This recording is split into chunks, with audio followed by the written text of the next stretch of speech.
Ya, nggak apa-apa, Mas. Monggo Mbak Ade udah datang ya? diperkenalkan. Gimana? Mbak Ade udah datang. Sudah, Udah dari narasumber sudah tadi. hadir. Udah dari tadi. Oh, maaf keterlambatan. Masalah teknikal jadi Apa biasa. pindahin dari lantai 2 ke atas dulu nih apa standingnya. Oke, kali narasumber kali ini ialah dokter gigi Mbak Ade Erika. Nah, ini aku dapat referensi dari Mas Budi. Mas Budi dari siapa? Aduh. Mbak Tuti Jodep ya? Ketahuan semua deh. Bagus nih kita dikasih referensi. Jadi kalau ada buat pesan buat para warrior kalau tahu ada nakes lain yang ikut KF, bantu referensiin untuk menyumbang sharingnya juga ya ke Mas Budi. Nanti bisa insya Allah aku coba kontak hubungin. Ya alhamdulillah Mbak Ade Erika hari ini berkenan untuk berbagi pengalamannya dengan KF-nya, menjalankan KF-nya. Nah mudah-mudahan nih kita seru nih, menarik nih. Oke Mbak Ade Erika, nih kita seperti biasa di Teva Nakes sebelumnya, kita harapkan kita dapat cerita nih mengenai awalnya Mbak Erika, Mbak Ade ya? Mbak Ade ya? Ade aja. Ya, oke. Kita minta pengalaman Mbak Ade nih, awalnya Mbak Ade kenal KF dari mana? Terus alasannya apa mungkin ada di awalnya mau ikut KF? Terus kalau memang ada alasannya, ada perbaikannya apa misalnya? Apa yang didapatkan dari KF? Udah itu respon lingkungan dan keluarga terutama. Dan mungkin nanti juga respon sejawat gimana setelah Mbak Ade menjalani gaya hidup KF ini yang mungkin bukan sedikit sih, memang anti mainstream. Ayo Mbak Ade, silakan lanjut sharingnya Mbak. Ya, makasih Mas Tio, Mas Bobi. Bismillahirrahmanirrahim. Assalamualaikum warahmatullahi wabarakatuh. Waalaikumsalam warahmatullahi wabarakatuh. Dengeran ya suara saya jelas? Kedengeran, Mbak? Ya, pertama-tama terima kasih ya Allah. Saya terima kasih banget Allah udah menuntun saya sampai ke sini, sampai di depan laptop ini dan ketemu semuanya. Terus juga untuk mama saya tercinta, keluarga kecil saya, suami dan anak-anak saya juga yang apa ya? Yang saya lain daripada mereka. Karena baru saya. Keluarga kecil saya masih belum. Cuma kalau untuk nggak makan nasi, ada. Salam sehat semua teman-teman warrior dimanapun berada seluruh Indonesia. Tadi sepertinya ada yang Jerman juga ya Mas? Ada. Salam kenal Mbak.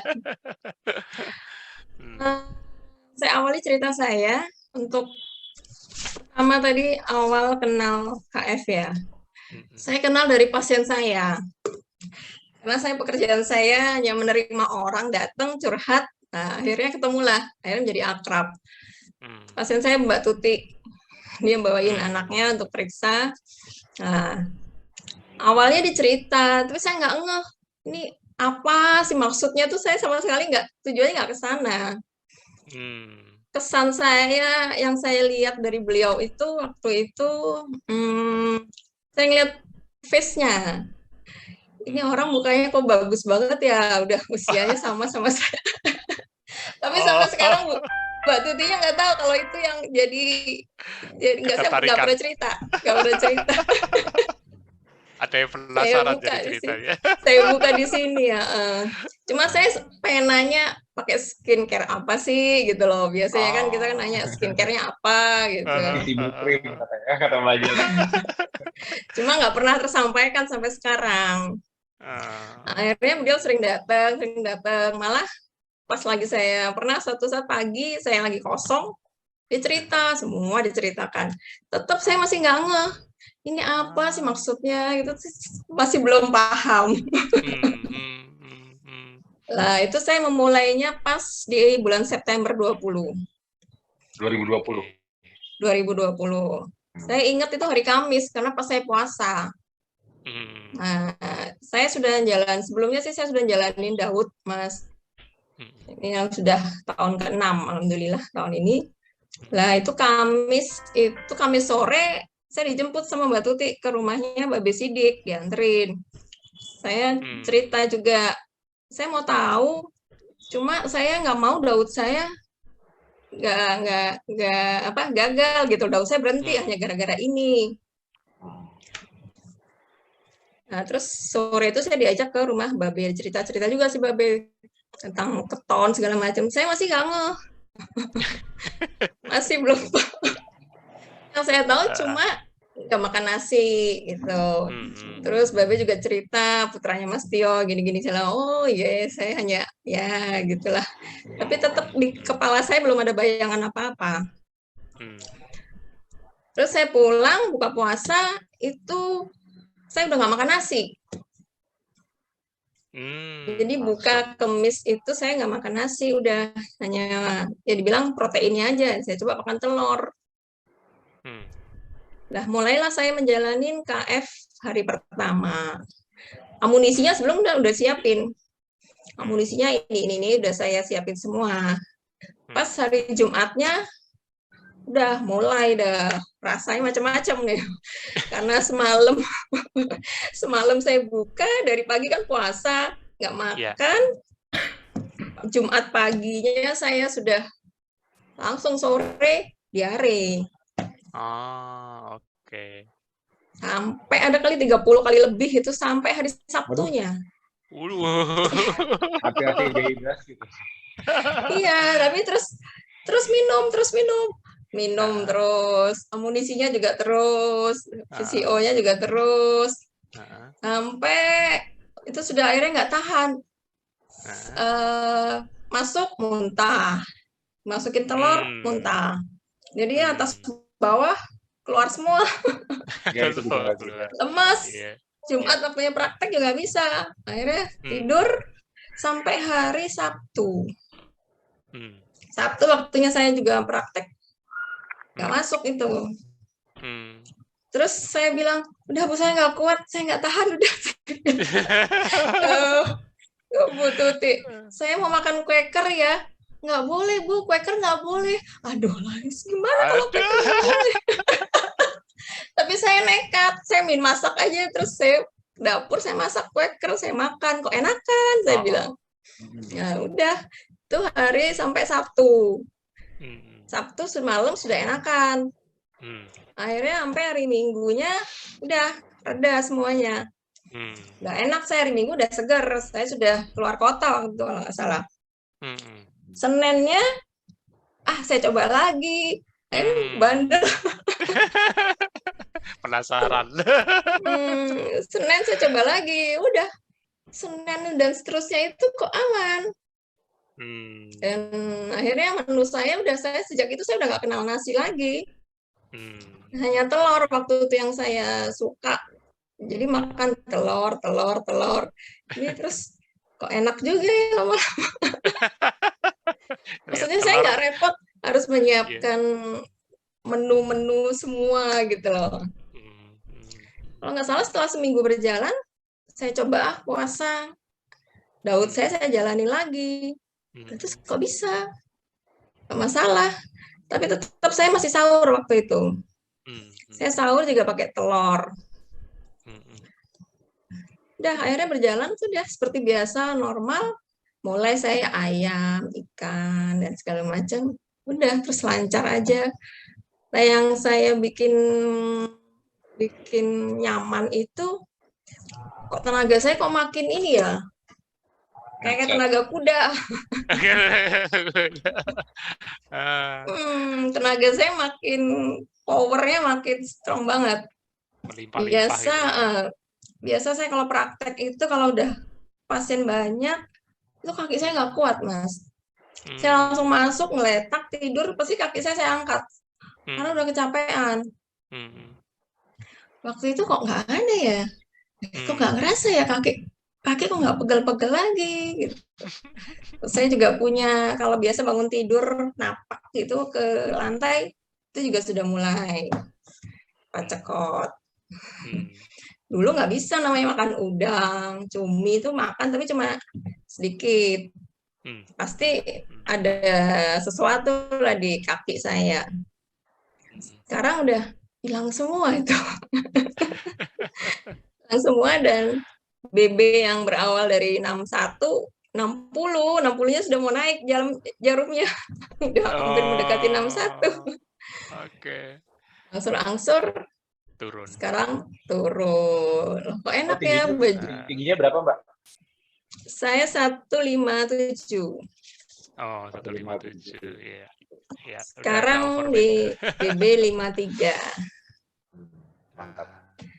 Tuh. Ya. Terus tahun kemarin itu Ramadan saya pertama. Ramadan saya pertama kali. Itu udah sahur ya hanya air dan kopi VCO. Itu. Ada yang berbeda nggak? Ada yang berbeda nggak? Enak banget. Enak banget. Enak banget. Nggak sibuk harus sahur, harus nyiapin makanan, tapi tetap untuk keluarga saya siapin. Cuma untuk saya pribadi itu jadi jalaninya jadi santai. Dan itu selama Ramadan saya lakuin itu, nggak sahur. Kok kuat ya? Kok kuat? Pernah secara nggak sadar itu siang-siang tuh saya mungkin karena refleks apa ya, saya nguras kolam. Panas-panas jam 12 siang, itu saya nguras kolam saya sendiri, dan nggak berasa kalau itu saya sedang Ramadan, sedang puasa. Begitu selesai baru sadar, oh iya ini kok puasa ya, kok nggak ada hausnya sama sekali. Kalau dulu dihindari ya, Mbak Ade. Iya, dulu kan bawaannya maunya leye-leye gitu. Siang-siang, iya siang-siang harusnya malah simpan energi. Sekarang malah jadi nggak berasa, nggak ada capeknya. Tidurnya enak, Mbak? Wah, saya kalau namanya tidur saya nggak pernah ada masalah. Fondasi pertamanya bisa seperti ini ya karena tidurnya bagus. Oh gitu ya.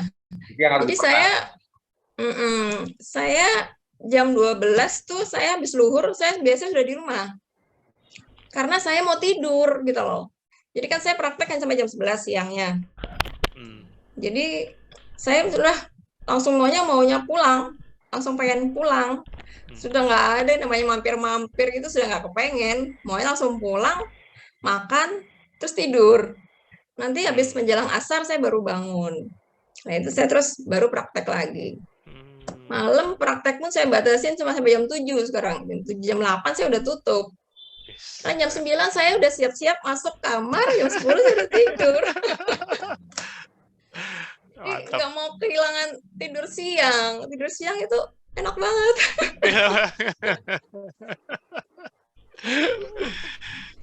Jadi udah, pokoknya udah jam 11 itu ya udah siap-siap. Kalau sudah sekiranya pasiennya udah nggak ada sepi, udah siap-siap tutup, saya pulang, siap-siap di rumah, persiapan tidur siang. Mas santai banget jadinya Mas, hidupnya jadi santai, nggak ngoyo, badan enak, pikiran enak, sabarnya juga. Kok sabar jadi nambah ya? Kenapa sabar sih? Pasti lah kalau sabarnya nambah, karena emang harusnya seperti itu soalnya. Iya. Emang yang dirasa Mbak Ade kalau dulu sebelum ber-KF apa yang membedakan, Mbak? Yang dirasa apanya nih? Perbedaannya. Oh iya.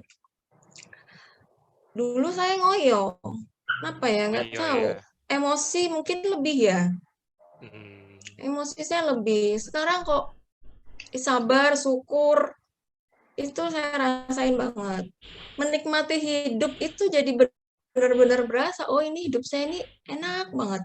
Jadi nggak terlalu urusan orang juga nggak ada.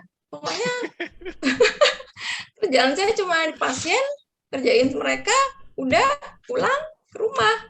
Dan itu, jadi nggak ada bosannya gitu loh. Padahal dulu ritmenya kurang lebih ya sama ya.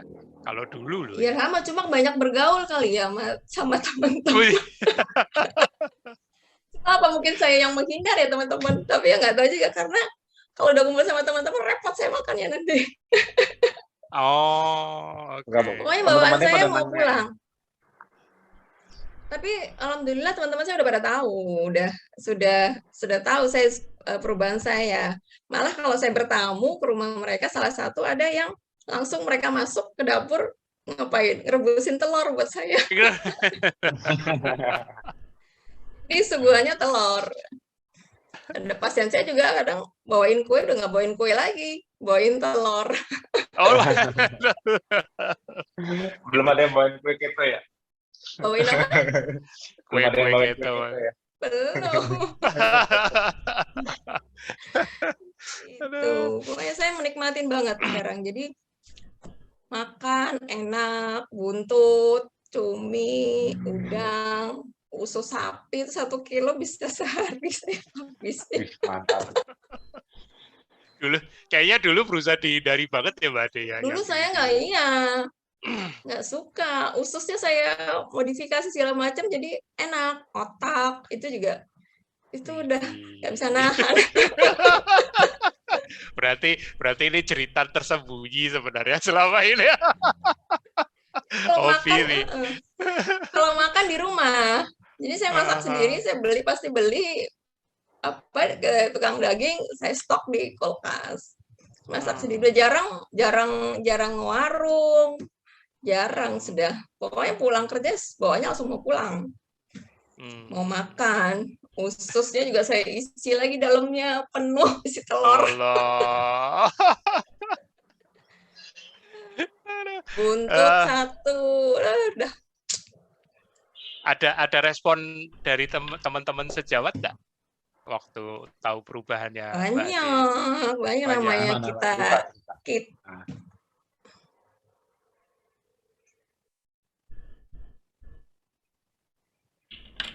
Mas Bud? Halo. Iya, Mas. Ini aku yang hilang sinyalnya apa Mbak Ade? Enggak, Mbak Ade masih online. Oke. Ini siapa ini? Soalnya... Hah? Kenapa Mbak Ade? Ini kok saya juga gini nggak kelihatan ya? Nggak kelihatan. Kok aman kok? Oh, tampilannya aja. Tampilan nggak kelihatan aja kan ya. Nggak kelihatan ininya. Apanya Mbak Ade? Kita ngeliat Mbak Ade sih. Kita ngelihat. Saya kok nggak kelihatan ya? Oh, sebentar.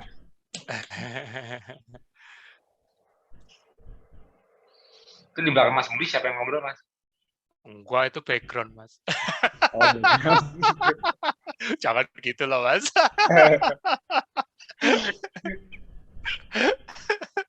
Backgroundnya keren banget, hidup backgroundnya. Iya. Mau dipikirin, Mas. Aku nggak ngerti tuh cara pakai background. Bentar ya, Mas, bentar. Iya, nggak apa-apa, Mbak. Kok hilang? Kayaknya view-nya mungkin berubah. Oh, udah. Ya, ada. Sudah. Jadi sampai mana ya? Tadi sampai ke respon teman-teman sejawat, Mbak. Ya, respon teman sejawat ya kebanyakan ya, wah gini ya, karena namanya golongan minoritas ya. Ditakut-takutin dong.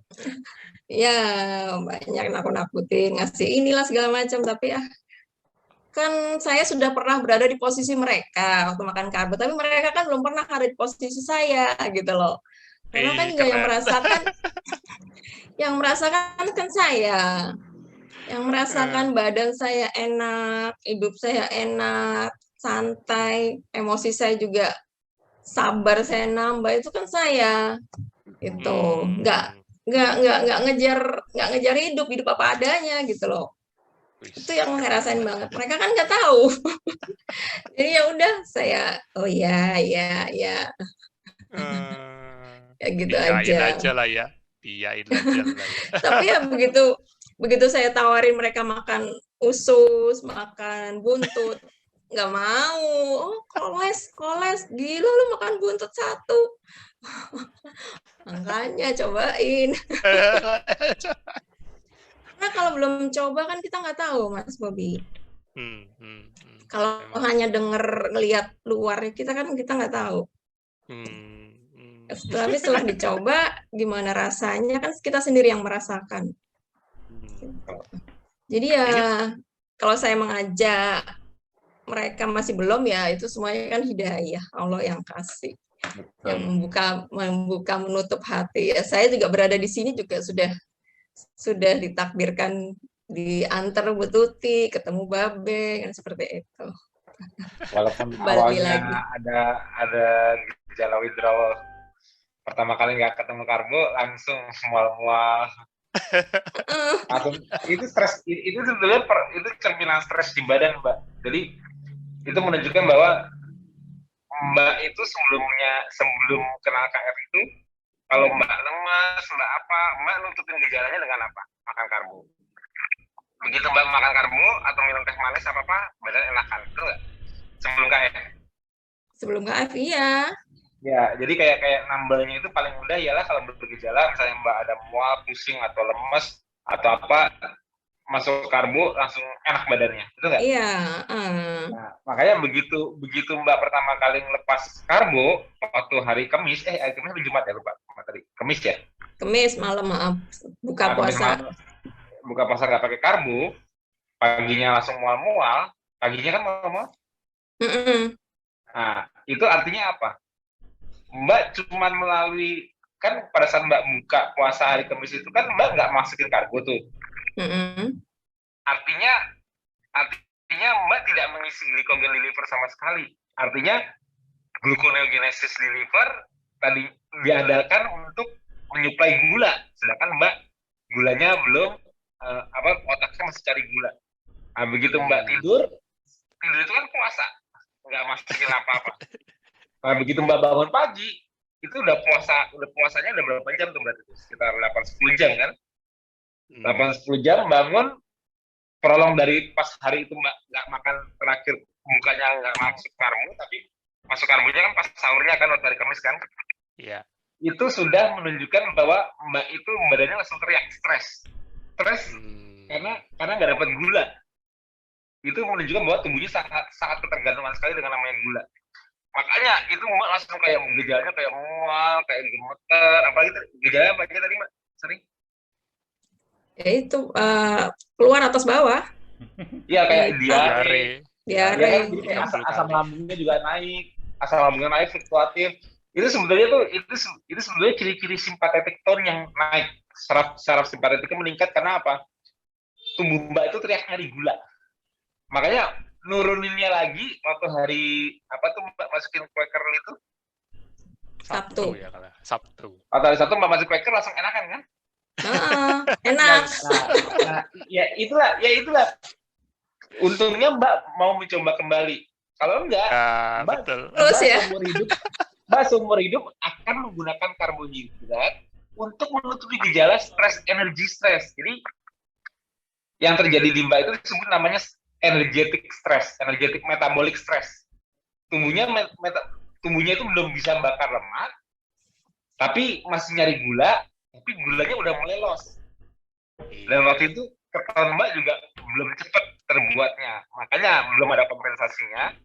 Itu sebabnya makanya Mbak merasakan gejala energetic stress yang akhirnya menjadi sympathetic stress, sympathetic tone-nya meningkat.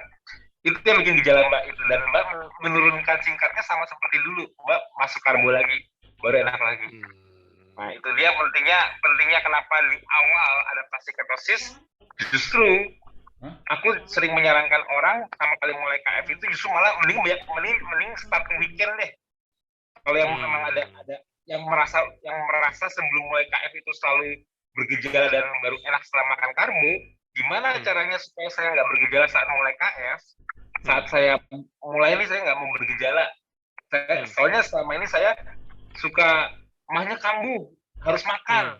Sebetulnya mahnya kambuh itu sebetulnya gejala stress overdrive juga. Maksudnya pencernaannya itu saraf vagal-tone-nya itu rendah. Jadi dia kayak asam lambungnya itu naik. Nah, dia tuh harus masuk karbo untuk menurunkan gejalanya, untuk menekan stresnya di tubuh. Makanya dia selalu bertanya, aduh saya susah nih kalau start KF puasa nggak makan karbo, harus pelan-pelan. Nah, justru malah tipsnya yang paling mudah kayak gini. Kalau mau start bagi yang susah sekali karena selalu udah menyadari diri bahwa selalu menutupi gejala dengan karbo, startnya weekend aja. Saat nggak ada tuntutan apapun dari sekitar. Saat weekend, start dengan banyak tidur di awal. Kalau perlu Sabtu Minggu kerjanya cuma tidur.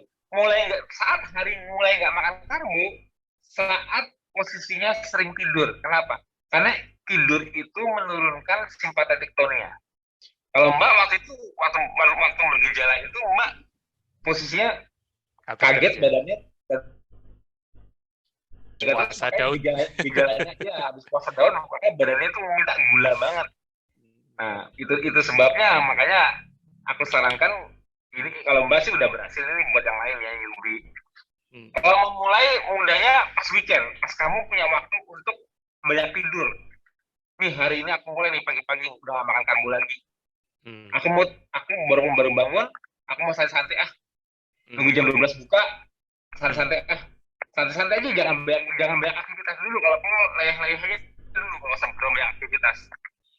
Jam 12 pas buka nggak masuk karbo, makan yang kenyang, ikan telur ayam daging yang kenyang, tidur siang sampai jam 3 kalau perlu.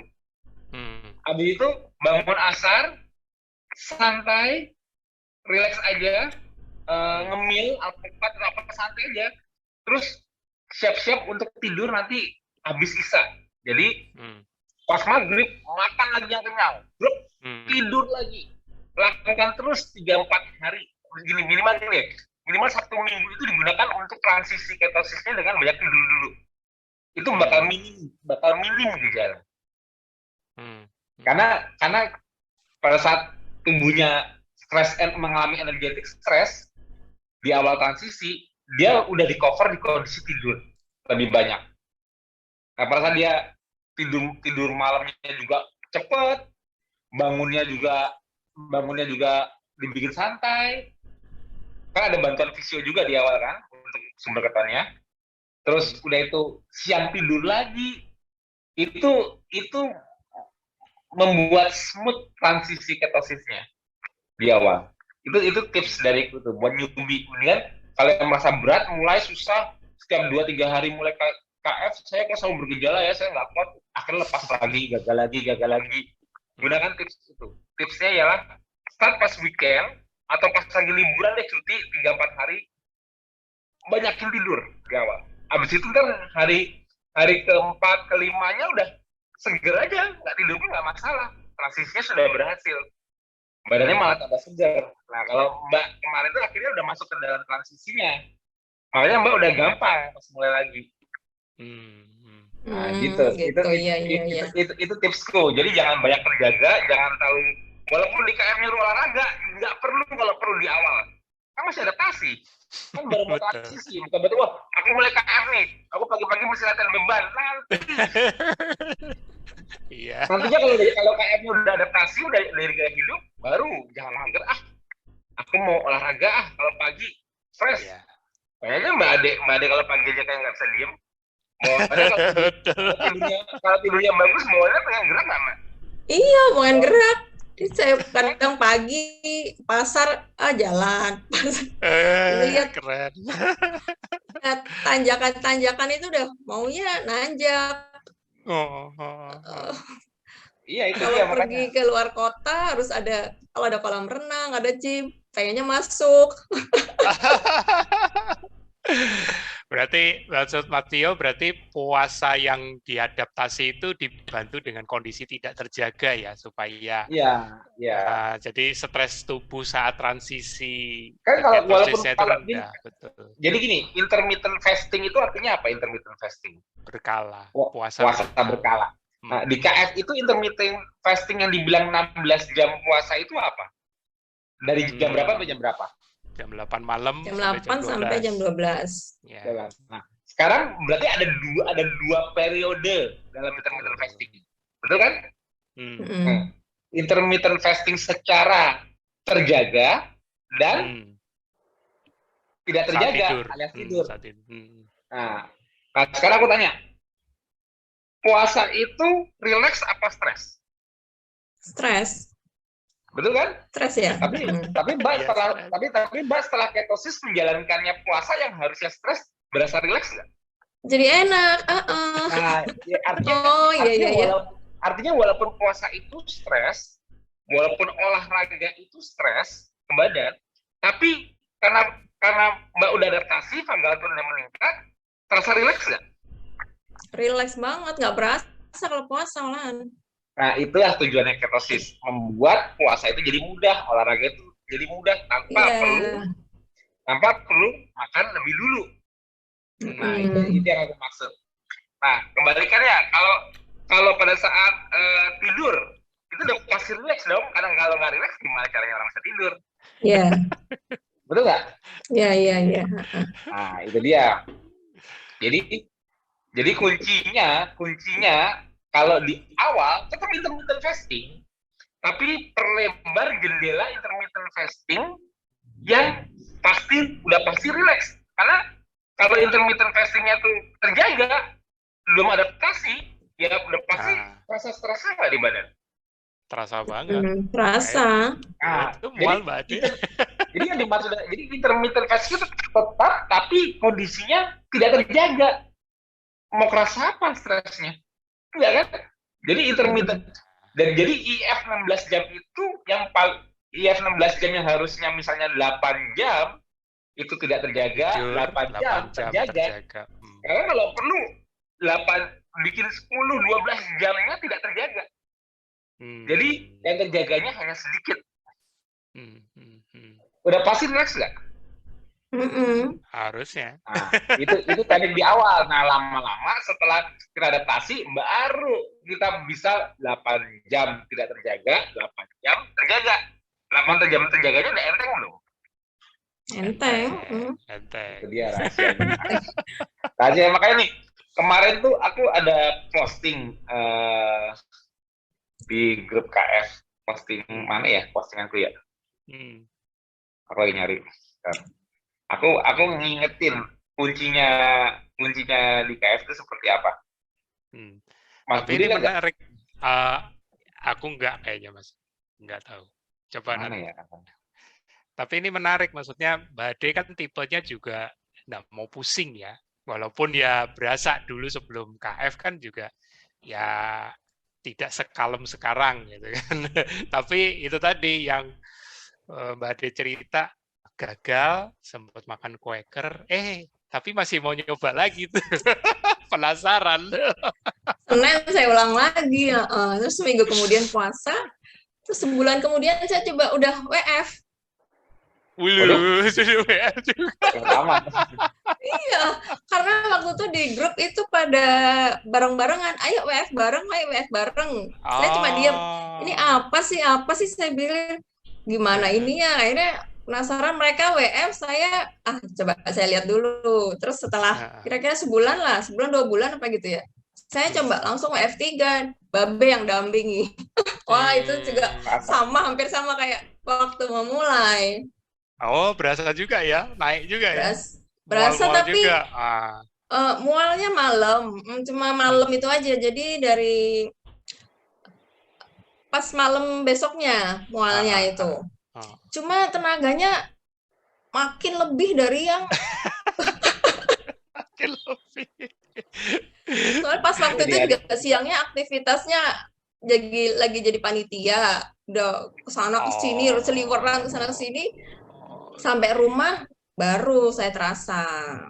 Nah, itu tuh keren. Jadi tambah pengalaman begitu, stresnya ditambahin. Pada saat WF-nya itu mengalami kesulitan tidur nggak? Enggak, cuma mual. Terus malam itu saya pulang dari acara panitia selesai itu, pulang saya chat Babe, saya mual, Babe pakai ini cuka apel sama air hangat. Udah saya jalani tetap masih mual. Ya udah minum lagi, bawa tidur. Terus besoknya udah hilang. Iya, kuncinya buat tidur, betul. Jadi kalau WF itu kalau WF yang dalam pengawasanku, untuk tujuan terapeutik, aku selalu memperhatikan tidurnya. Kalau sampai dia nggak bisa tidur di hari kedua atau ketiga, aku suruh stop segera. Misalnya dia tidur tapi terbangun-bangun, bolak-balik nggak bisa tidur, terbangun-bangun. Besoknya aku suruh batalin WF-nya. Karena itu udah gejala. Jadi untuk mengetahui bahwa WF itu adaptasinya WF harusnya yang benar malah jadi ngantuk, malah tidur jadi cepat, malah akhirnya seger besok paginya, WF jadi lebih mudah. Tapi kalau WF-nya itu malah mengalami gangguan tidur, malah malah kayak tidur bolak-balik bangun, sering pipis, terus kayak gelisah. Walaupun dia masih kuat WF-nya, aku suruh stop. Karena kalau dibiarkan itu nanti malah adaptasi. Yes. Ini Mas Bud, ini silakan. Aku nge-share dari handphone ini kok nggak bisa ya, Mas? Only the host can share this meeting. Oh, sebentar, Mas. Oke, silakan Mas, coba lagi. Nah ya. Udah. Ini aku baru ketemu tadi. Nah ini postingannya aku kemarin nih. Oke. Nih, sorry. Nih, baca ya. Kelihatan nggak di layar? Kelihatan. Ya, a good night sleep, tidur malam yang bagus membuatmu. Bener nggak? Kuncinya. 5 pilar itu dicerminkan dari sini. Easy to fast since wake. Mudah untuk puasa setelah terbangun. Kalau tidurnya bagus. Bener nggak, Mbak? Iya. Nggak cepet lapar kan kalau tidurnya bagus. Nah, yang kedua, eager to move and work out. Bener nggak? Bawaannya pengen banyak gerak. Pengen gerak. Ya. Semangat olahraganya ada tinggi. Bener nggak? Nah, yang ketiga yang Mbak rasakan, easy to think, gampang berpikir, gampang juga untuk relax. Bener nggak? Untuk troubleshooting, dikasih masalah Mbak lebih sabar. Artinya kan mudah kan berpikirnya? Iya, simpel banget pokoknya. Dan Mbak mudah relaksasi kan? Maksudnya gampang membuat diri Mbak santai kan setelah tidur bagus dari proses ini kan? Nah, dan keempat juga, eat well and no carbs craving. Nah, Mbak ngerasain nggak makan tuh jadi simple, mudah, dan nggak craving karbo lagi, betul nggak? Iya. Ya itu karena Mbak punya modal tidur bagus. Itu yang Mbak jangan sampai lepaskan. Jangan sampai suatu saat nanti di perjalanan Mbak jalanin KF, tiba-tiba Mbak nggak sadar kalau bad night sleep, tidur malam yang buruk, entah karena suatu hal Mbak nanti tidurnya sengaja karena ada meeting atau acara rapat di luar sampai 2-3 hari tidur cuma 2-3 jam, terus Mbak merasa paginya feeling hungry faster in the morning, cepet lapar di pagi. Ini kok aku tumben nih jam segini baru bangun, udah manual, udah asam lambungnya udah naik, udah bawaannya pucuk-pucuk perutnya, udah kayak kelaparan. Yang kedua, feeling weak and lazy, merasa kayak aduh kok bawaannya kayak lemah ya, kayak malas mau ngapa-ngapain gitu loh. Mau apalagi olahraga malas, mau gerak aja lemah kok, kayak lemas gitu. Itu cuma gara-gara bad night sleep. Terus yang ketiga, yang tadinya Mbak moodnya udah bagus, sabar, gampang relax, tiba-tiba buat pikir itu susah. Kayaknya masalah itu jadi kayak berat semua gitu. Masalah hari ini kayak gampang jadi berat gitu, susah mikirnya, kayak aduh hari ini kayaknya hektik banget sih. Terus semua berantakan, bawaannya emosian, bawaannya saling tajam. Dan yang terakhir keempat, tadinya makan itu gampang, kok sekarang pengen yang manis-manis terus ya. Malah gampang ngiler, gampang cheating, kayaknya nggak kuat kayak karbo. Nah, berarti modalitas ya. Berarti modalitas ini udah bisa ditebak belum nih? Guess which one is the good sleeper at night on this stick? Udah kelihatan kan? Yang pasti kuncinya ternyata untuk memudahkan 5 pilar itu dijalankan, itu cuman modal dasarnya jalan tidur dulu. Tidur. Makanya kenapa Mbak sampai sekarang belum ada masalah? Karena menurut testimoni Mbak itu orangnya gampang tidur, benar nggak? Ya, tidur siang wajib, malam jam 10 sudah hilang udah. Nah, sudah harus tidur. Nah, itu dia. Nah, kalau Mbak lagi nggak tidur siang, saranku jangan tidur jam 10. Kalau bisa, abis bisa tidur. Kan tadi bawah. Sleeping is healing, kan bacanya. Sleeping is healing. Proses penyembuhan, proses perbaikan, proses pertumbuhan, itu semua hanya terjadi saat tidur, bukan saat terjaga. Jadi healingnya itu terjadi saat sleeping. Dan early night sleep is always a good idea.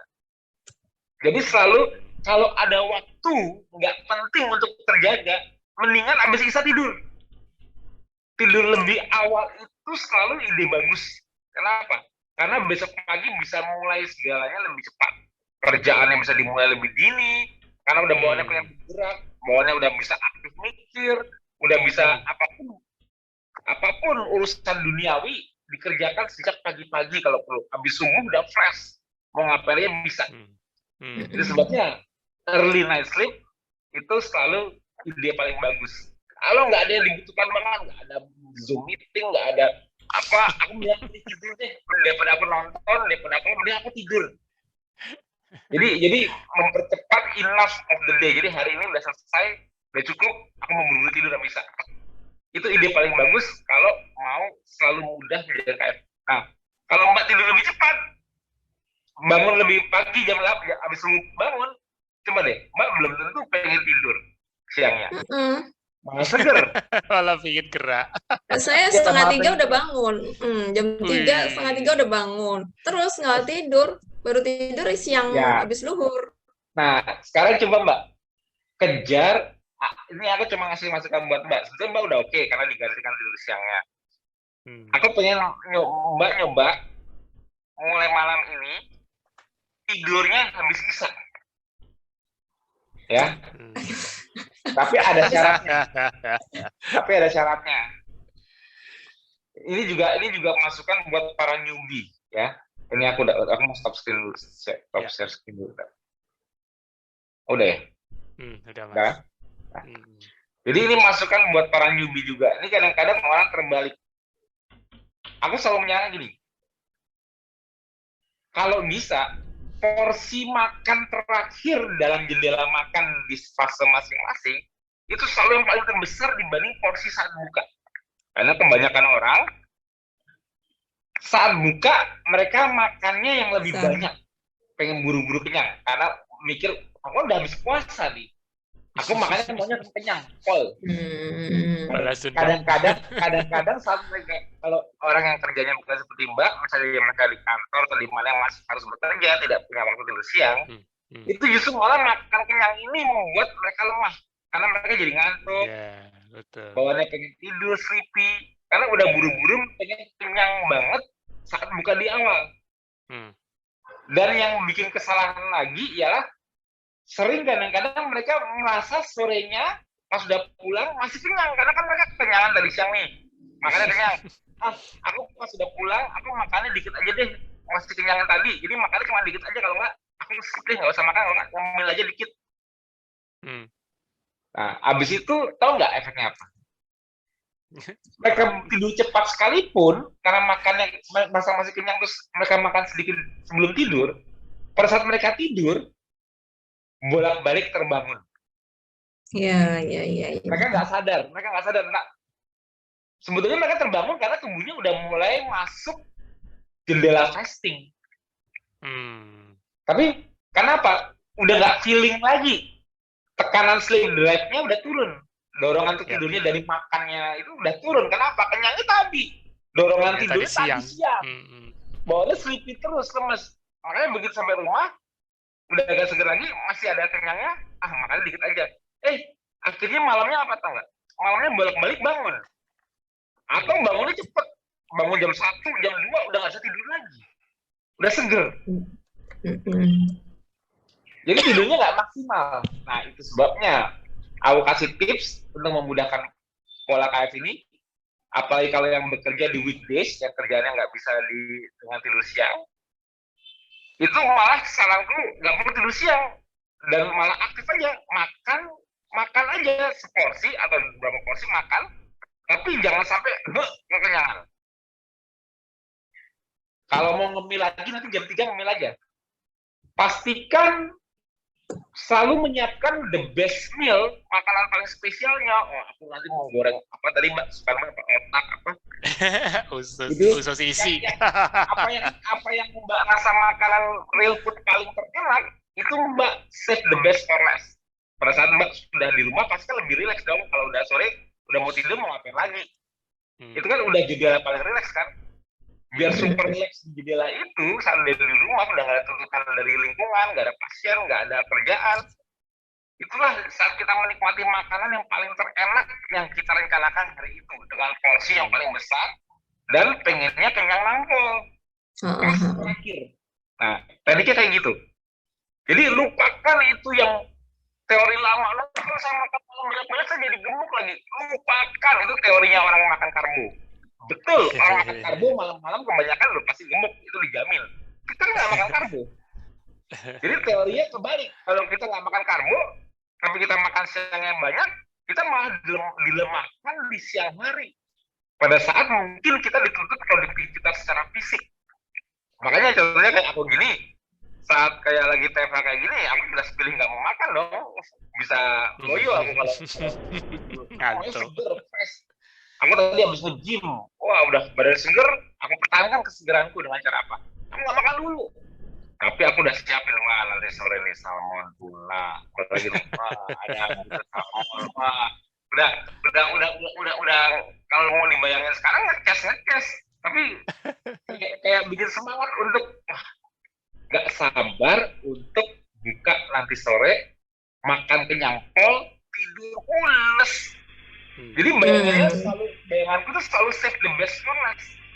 Hari sekarang aku fokus doing what I do, maksudnya nggak mikirin makanan terus. Kayak Mbak tadi kan juga kan nggak kepikiran makanan, kan jadi simpel kan. Nah, makanya karena aku udah 13 tahun menjalani KF ini, aku sangat menikmati siang kayak gini. Orang-orang pada sibuk, pada pergi ke Padang, pada nyari makanan nih depan ruko nih. Kalau udah itu rame orang pada nyari makanan gini-gini. Aku santai masih bisa balas Gabriel, habis zuhur aku masih balas Gabriel. Aku produktivitasnya tinggi. Benar. Produktivitasku tinggi. Aku nggak disibukkan dengan keharusan. Jam segini harus makan. Enggak, kenapa? Karena energiku melimpah yang Mbak rasakan itu. Nah itu energi melimpah ini kita butuhnya malam atau siang? Siang kan? Siang. Nah itulah sebetulnya makan kalau nggak makan karbo, kalau nggak makan karbo visual melemahkan. Kalau makan karbo, iya bisa bikin seger. Makanya kan energetic stress kan ditutup dengan karbo enak lagi kan. Tapi kalau kita makan ikan, telur, ayam, daging, apa sekenyang-kenyangnya di siang hari, belum tidur. Nah itu jadi ini tipsku, mudah-mudahan para newbie nonton jangan sampai terbalik polanya. Karena secara nggak langsung begitu aku ngetres di Japrian, aku tanya kenapa nggak bisa tidurnya dari berbagai hal. Salah satu faktor yang sering muncul dari pengakuan mereka nggak bisa tidur, ternyata ketawanya apa? Makan siang kenyang, malam sedikit kenapa? Kurang. Intinya tidur itu susah mempertahankan tidur pulas, sering terbangun. Udah mereka melakukan latihan pernafasan yang kasih, pagatory exercise, tapi tetap terulang kembali, tetap sering terbangun. Aku bisa mas tidur cepat, tapi ya itu bisa 3-4 kali bangun di malam hari, atau aku bangun jam masih malam, jam 12, jam 1 udah bangun, itu kan udah seger mas, gak pernah tidur lagi. Padahal tidurnya baru mulai jam 8 jam 9. Tapi jam 12 jam 1 bangun mulai seger. Hah? Seger? Dia bisa tidur lagi pakai teknik pernafasan juga masih susah. Tahu nggak masalahnya ternyata sepele. Kenapa? Dia tidak pernah tidur dengan modal kenyang. Kenapa? Ya kalau saya buka, saya makan kenyang dong. Tapi kalau malam ya masih kenyang gimana? Mas masa dipaksain makan? Karena dia mau nggak kuat masih kenyang gitu, udah makan dikit aja, saya keluar aja ngambil dikit aja gini, langsung tidur. Bisa tidur tapi bolak-balik kebangun. Itulah sebabnya. Makanya coba deh rubah tekniknya. Energi besar di kondisi ketosis itu didapat saat tidak makan. Jujur Mbak Ade merasa lebih kuat saat sebelum makan, pas bangun pagi sebelum makan, apa sudah makan? Kekuatannya lebih tinggi di mana? Secara berpikir apa, secara fisik ya? Sebelum makan ya. Berarti siang hari itu kondisi terbaik untuk memanfaatkan tangki bensin yang ada di dalam. Kenapa? Kalau tubuh kita menggunakan tangki bensin yang di dalam tubuh kita, body fat kita diambil, itu mudah. Itu proses yang menghasilkan. Jadi gini, kondisi puasa itu ialah proses menghasilkan energi. Kita mengkatabolisme lemak-lemak di badan kita untuk menghasilkan energi. Kebalikannya, kalau kita makan, itu malah proses yang butuh investasi energi. Artinya apa? Kita membutuhkan energi untuk proses digestion, proses pencernaan, motility pencernaan di usus, enzim-enzim produksi sintesis enzim-enzim pencernaan. Jadi justru malah makan itu investasi energi, tubuh harus keluarin energi untuk makan. Bayar dulu, konsum ATP malah energi. Sedangkan kalau kita makan kayak gini, aku producing ATP dari lemak di badanku, nggak perlu ada, aku nggak pakai pencernaanku santai, nggak ada investasi di perut, nggak ada penggunaan energi di perut, semua energiku masih bisa dipakai di skeletal muscle. Bisa aku pakai di sini, bisa aku dipakai di otak, semuanya nggak tertarik untuk mencerna makanan di sini. Tapi kalau aku sudah makan kenyang pol, jelas aku lebih rileks. Kalau aku lebih rileks, artinya aku lebih lemah, bukan lebih kuat. Ingat loh, lebih rileks itu bukan lebih kuat, tapi lebih lemah, physically. Dan juga untuk berpikir juga lebih lemah.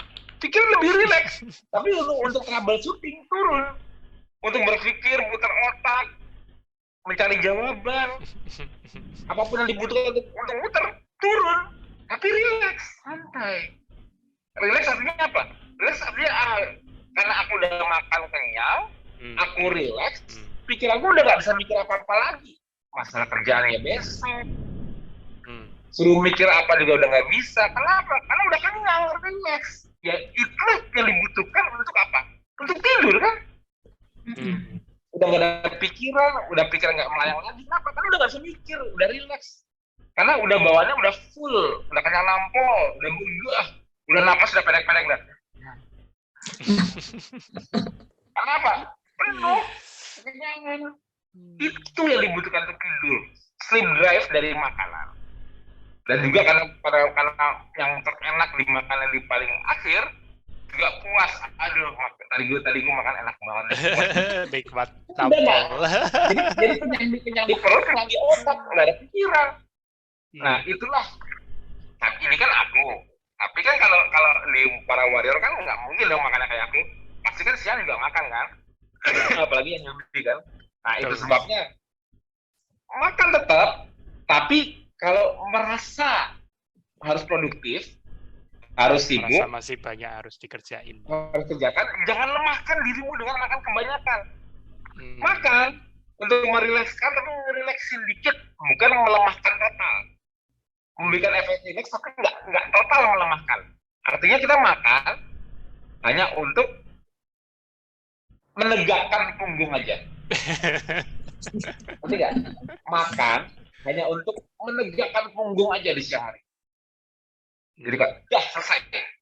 Kalau makan sampai membungkukkan punggung kembali karena lemes, itu nanti malam. Makan terakhir, jangan jauh dari waktu tidur. Makan siangnya itu cukup seger deh. Ada makan, aduh gue capek nih, biar agak rileks gimana ya? Makan siang, makan dikit. Kan telur ayam sedikit aja deh. Udah bisa seger lagi. Tambahin lagi kenyakan, ngantuk. Teler. Jadi makan di siang hari itu cukup untuk menegakkan punggung saja. Dah, cukup ya. Karena kamu masih mau sibuk kan, masih mau produktif kan. Nah, nanti kalau masih takut nggak rileks lagi, nanti boleh ngomel kok ada alpukat sore. Tapi nggak perlu kenyang kan, ngomel aja. Ingat. Nanti kalau aku sudah sampai rumah, sudah nggak ada bos nyariin aku nggak disuruh ini itu di kantor, aku udah nggak harus nungguin customer datang, misalnya orang dagang, aku nggak usah nungguin pasien lagi karena aku sudah di rumah, udah me time, baru me time-nya dimanfaatkan maksimal, porsi terbesarku sampai nampol, inilah waktunya, habis maghrib, udah tenang, relax, makan yang kenyang. Pas Isya tuh dijamin udah kayaknya mau ruku aja juga udah berat. Kayak aduh. Begitu abis Isya itu bawaannya buru-buru pengen ke kamar deh udah. Langsung di mana? Langsung jatuh tempat tidur. Udah matiin lampu, gelap. Udah, kalau misalnya kamu harus nyala, karena misalnya pasangan atau apa nggak bisa tidur terlalu gelap, kita yang pakai tutup mata, tutup mata, cak gelap, udah langsung dah. Itu tidurnya mungkin nggak kali udah ngiler kali. Kenyamannya, pelor, nikmat banget tidurnya. Itu loh, simple banget kan kunci untuk tidur pulas dan tidak sering bangun sebetulnya simple kan. Tapi classic mistake ini aku sering ngomongin loh di Japrian, makanya bagi yang nonton TV hari ini, ya kan aku ketemunya kan di Japrian dari berbagai macam kasus. Tapi siapa tahu ada yang nggak sadar bahwa dia juga melakukan hal yang sama. Iya ya, saya kalau siang makan kenyang, akhirnya malam saya malah makannya kurang adanya. Atau malah lucunya ada loh. Habis memang bukannya makan malam tuh harus sedikit mas. Nanti kamu gimana? Aduh, udah. Kalau yang udah mikir kayak gitu udah deh. Itu tuh benar-benar salah. Udah. Just do what I say gitu. Lakukan aja perintahku. Kenyang. Pastikan sebelum tidur itu kenyang nampol. Dan jarak makan terakhir jangan terlalu jauh dengan jarak tidurnya. Mas, kalau di KF kan paling lambat makan sebelum jam 8 malam. Aku udah makan jam 8 malam, mas, tapi susah tidur. Kamu tidurnya jam berapa? Tidurnya 12 jam 11. Nah, jarak kamu stop makan jam 8, tapi kamu tidurnya 3-4 jam kemudian. Terlalu jauh. Mendingan jam 5, jam 6 makan nampol, jam 7-an habis sisa tidur. Nggak nyampe lebih dari 2 jam tidur. Jangan terlalu jauh jaraknya. Kenapa? Kita butuh dorongan kekenyangannya itu mendorong kita tidur. Iya. Jangan kita sampai seger lagi. Nah, itu kuncinya. Makanya kalau orang yang biasanya makan kenyangnya itu siang jam 12, mereka udah ngantuk ditahan-tahan karena masih kerja. Mereka nanti jam 4 sore seger lagi. Iya. Mereka nanti seger lagi. Jam 4 sore seger lagi. Kenapa? Karena mereka tuh habis makan kenyangnya itu jam 12 siang nih, makan siang baru teman-temannya dia makan keto lah, yang makan padang dia habis lauk, kekenyangan, dia sebenarnya udah ngelir tapi tahan karena masih balik ke kantor lagi kerja. Tapi nanti dia pas sampai rumah, udah sampai rumah, sore jam 5 udah nyampe rumah. Tadi siang makan kenyang banget, udah tuh jam 3 makan alpukat lagi. Aku makan yang seadanya aja deh pas sore ini, makan apa yang dikira atau telur 2 aja deh, gitu. Nah, jadi karena masih feeling kenyang dari siangnya tadi. Nah, itu resikonya apa? Bangunnya lebih cepat, bisa bangun jam 2, jam 1. Atau sering terbangun jeleknya. Makanya itu dia sebabnya aku gitu di Japrian. Makanya coba ya praktekkan saranku. Malah kalau dengan menggunakan saranku, malah kita tidak perlu tidur siang. Tidur siang itu kan sebenarnya cuma bayar utang. Supaya kalau malamnya, karena kalau malamnya kita tidurnya di bawah 6 jam, cuma 4-5 jam, tambah tidur siang, mencegah stres di badan kita meningkat. Tapi jatuhnya tidur siang itu cuma mencegah stres berlebihan. Cuma itu tok. Yang benar-benar bersifat restoratif, kuratif, itu tidur malam. Jadi kalau bisa malah aku nggak perlu tidur siang, kenapa? Karena tidur malam perfect. Bangun pagi GDP ku langsung bagus di bawah 80. Kenapa? Kenapa GDP ku bisa gampang di bawah 80? Tidurku bagus malamnya. Seger kok. Nanti siang aku jam 12 buka, aku nggak mau kekenyangan masih seger kayak gini sayang. Oke lah makan, relax. Masih kejar lagi. Nah, kalau kita nggak tidur pas siang, kira-kira tekanan untuk tidurnya lebih kuat nggak di malam hari dibanding kita tidur siang? Iya. Nah, bener dong. Mendingan kita nggak tidur siang, tapi kita bisa tidur cepat. Ngerti nggak sih gitu? Kayak aku habis nge-gym. Kerusakan di badanku banyak nih hari ini. Karena aku habis nge-gym. Tapi tubuhku masih menunda recovery-nya. Sebenarnya tubuhku udah pengen recovery nih, karena badanku habis dihancurin nih dengan latihanku. Aku juga belum memberikan bahan baku untuk repair-nya. Aku belum makan. Biarin aja. Aku biarin aja. Jadi tubuhku mau nggak mau harus mempertahankan posisi produktif, segar terus, fresh. Tapi begitu aku kasih cue, ke bawah, nih bahan baku untuk lo pakai repair kerusakan tadi. Masukin jauh banyak. Wah, tubuhku langsung udah nggak buru-buru. Wah, nih udah banyak kerusakan nih, banyak injury ototnya nih, habis rusak nih, habis dilatih. Begitu dikasih cue, petunjuk dari makanan yang bahan baku yang masuk ke dalam tubuhku udah buru-buru pengen menidurkan diriku. Aku nggak usah minta, aku langsung tidur itu jadi mudah. Kenapa? Karena secara fisiologi tubuhku membutuhkan jendela recovery karena terlalu banyak damage. Karena kalau aku sudah kerusakan otakku banyak tapi aku nggak punya waktu repair, stresku tuh bakal tinggi sekali nanti, bahaya. Jadi olahraga itu malah nggak bagus kalau nggak dilengkapi dengan apa? Tidur bagus. Artinya apa? Malah stresnya ketinggian. Jangan sampai kita udah olahraga, aku tidur kita buruk. Jangan sampai, mending nggak usah olahraga deh. Agar stresnya ketinggian. Jadi salah kalau kita rajin olahraga, ini di Gapten nggak pernah dapat loh. Olahraga saja. 4-5 kali seminggu, olahraga kuat, pakai trainer. Tidurnya cuma bisa 4-5 jam.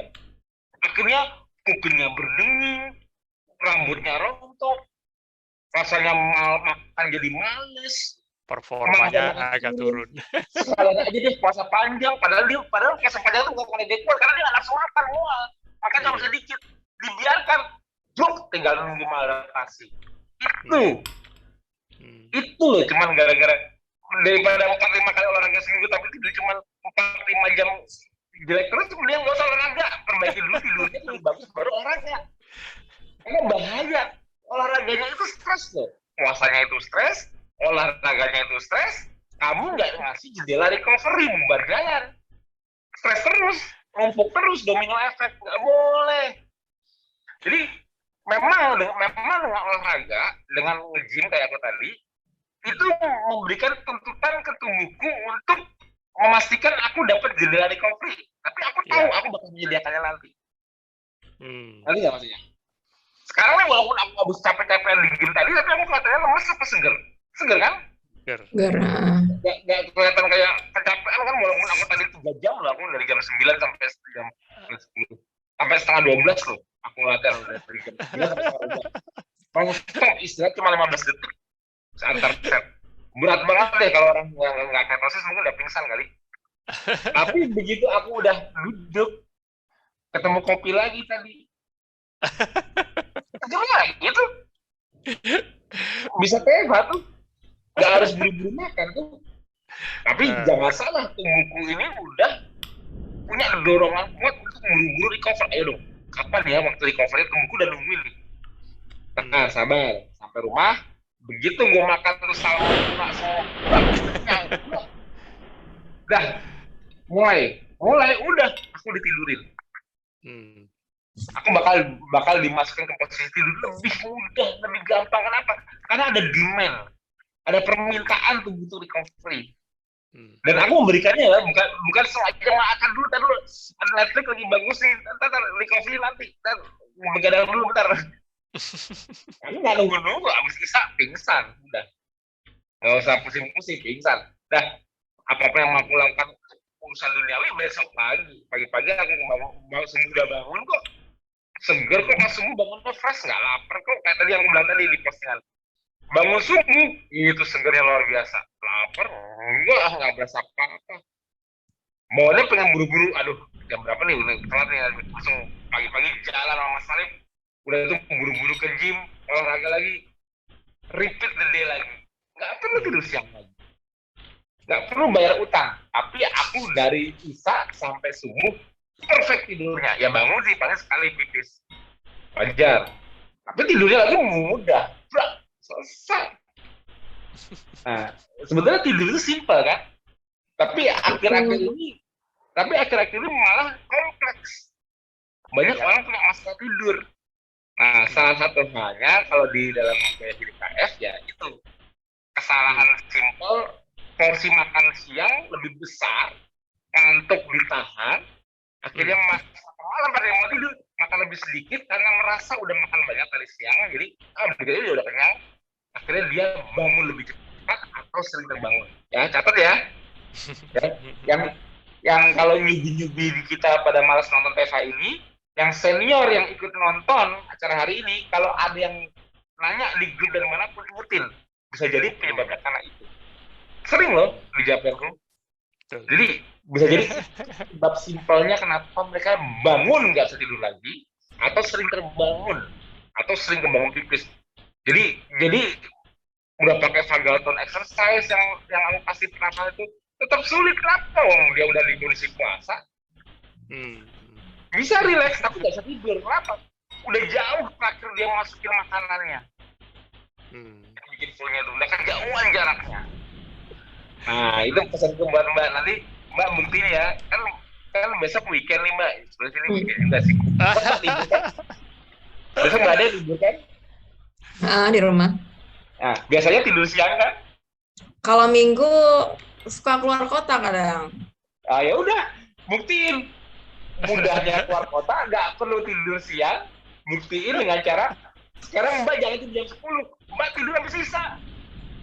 Iya. mungkin aku Mbak belum cerita, tapi mungkin Mbak mengalami kendala seperti Warrior yang jadi aku. Nggak bisa Mas, anak-anak saya belum tidur. Mungkin ya.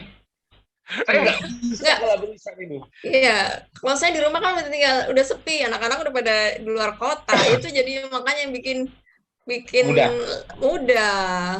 Ya kalau gitu Mbak, ini tinggal kembali ke Mbak tetap mau tidur jam 10 apa mengikuti saranku tidur habis sisa. Jadi ya kan karena Mbak kan nggak tunggu harus nggak ada excuse lagi dong. Kayaknya menarik juga. Coba saya coba. Nggak ada alasan episode drakor belum selesai ya. Nggak pernah nonton gituan lagi. Bagus. Oh iya nanti besok khusus dulu episode-nya. Nggak ada. Malam ini langsung dipraktekkan. Langsung Mbak tadi udah makan siang belum? Sorry. Mbak dia udah makan siang belum? Tadi cuma kemakan telur 2. Soalnya saya baru pulang. Tadi baru pulang aja. Udah segitu aja cukup telur 2 dulu. Nanti abis TH jam 3 nih sebelum asar. Kalau nggak abis asar, Mbak biasanya kalau sore ngomel apa biasanya? Mesti sih kalau ada avokat ya avokat. Nah, ngemil avokat. Kadang juga nggak ngemil.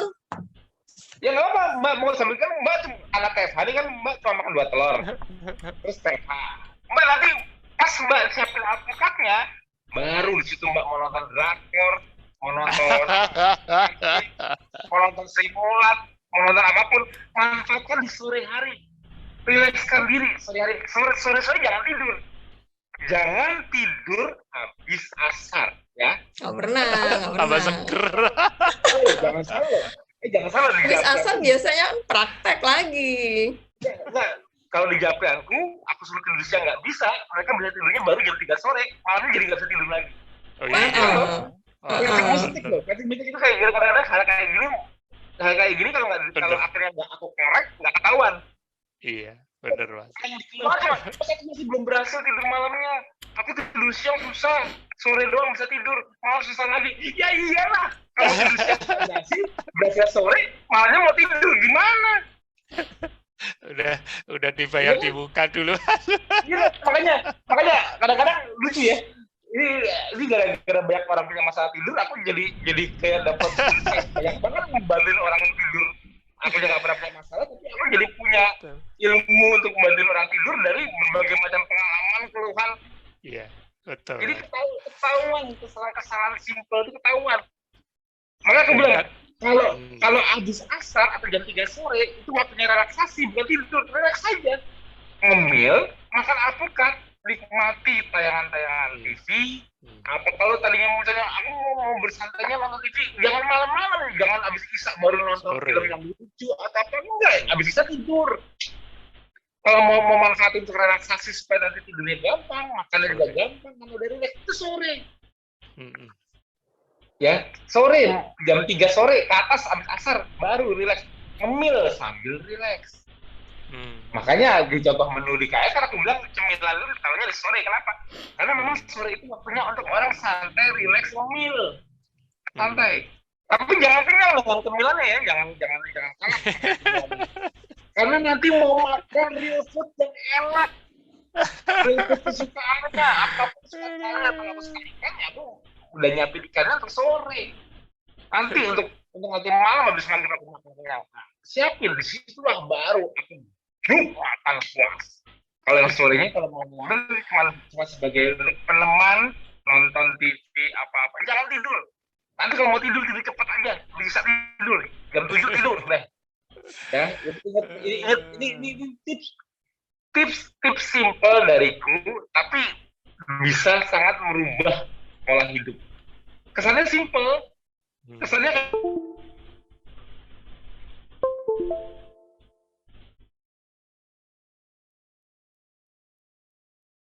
juga pagi seger. Tadinya puasa nggak pernah kuat, cuma kuat sampai jam 12, sekarang puasa sampai jam 1 jam 2, gampang nih. Gara-gara semangat tidur bagus. Tadinya aku kelemahanku di KF cuma belum olahraga. Nggak usah disuruh, kok tiba-tiba aku pengen olahraga ya. Kok semangat ya. Kelemahanku di KF ialah manajemen stres. Karena apa? Karena pikiranku banyak, apalagi di kantor gini-gini. Begitu ngikutin tips Mas Tiap tidur bagus. Walaupun aku di kantor dikasih banyak masalah, tapi aku santai itu mikirnya. Itu dia. Jadi kadang-kadang hal sepele cuma untuk membuat harmonisasi menuju tidur sempurna menguntungkan kita di hari berikutnya. Effort kita hari ini hasilnya besok. Cobain deh hal-hal simpel. Jadi seger banget ya buat tidur siang ya. Aku mendingan ngapain kayak masih ada kerjaan, aku ngapain kayak ngerjain apa-apa nanti sore, udah jam 3 nih, udah habis asar, udah kerjaan segitu, relax, nonton TV apa-apa. Kalau memang harus masih kerja, load intensitas kerjaan turunin. Tadinya aku harus bikin dalam 10 berkas, sekarang berkasnya 3 aja deh, santai-santai, udah sore. Tapi masih banyak yang belum selesai, besok. Kalau punya prinsip gitu, selalu punya prinsip kalau udah sore waktunya keren, walaupun masih ada tuntutan, semua bisa besok. Kalau udah malam, kerja udah sampai rumah, masih keinget kerjaan, tapi besok udah jam 1 deadline, ya besok aku bangun pagi subuh kerja. Malam ini stop dulu. Makanya aku udah bilang, tidur cepat di malam hari itu always good idea. Sunnah Rasul ya, benar. Yes. Karena apa? Jangan sampai kita menunda-nunda tidur karena alasan, ya kayaknya hari ini belum ikhlas. Kayaknya aku tadi kerjaan kantorku stres. Kalau aku langsung tidur, banyak tanggungan. Gimana aku bisa senang ya? Sedangkan aku pengen nonton TV dulu biar aku santai, relax dulu. Kalau mau menyenangin dirinya habis bisa telat. Malah kamu kesenangan nonton, langsung tidurnya kemalaman. Pagi harus bangun kerja lagi. Makanya kalau mau start relax ya dari sore. Supaya kamu nggak ngejar-ngejar untuk cari kesenangan di malam hari nanti. Malam hari waktunya kita membentuk, kita itu diberikan malam untuk ketentraman. Tentang malam.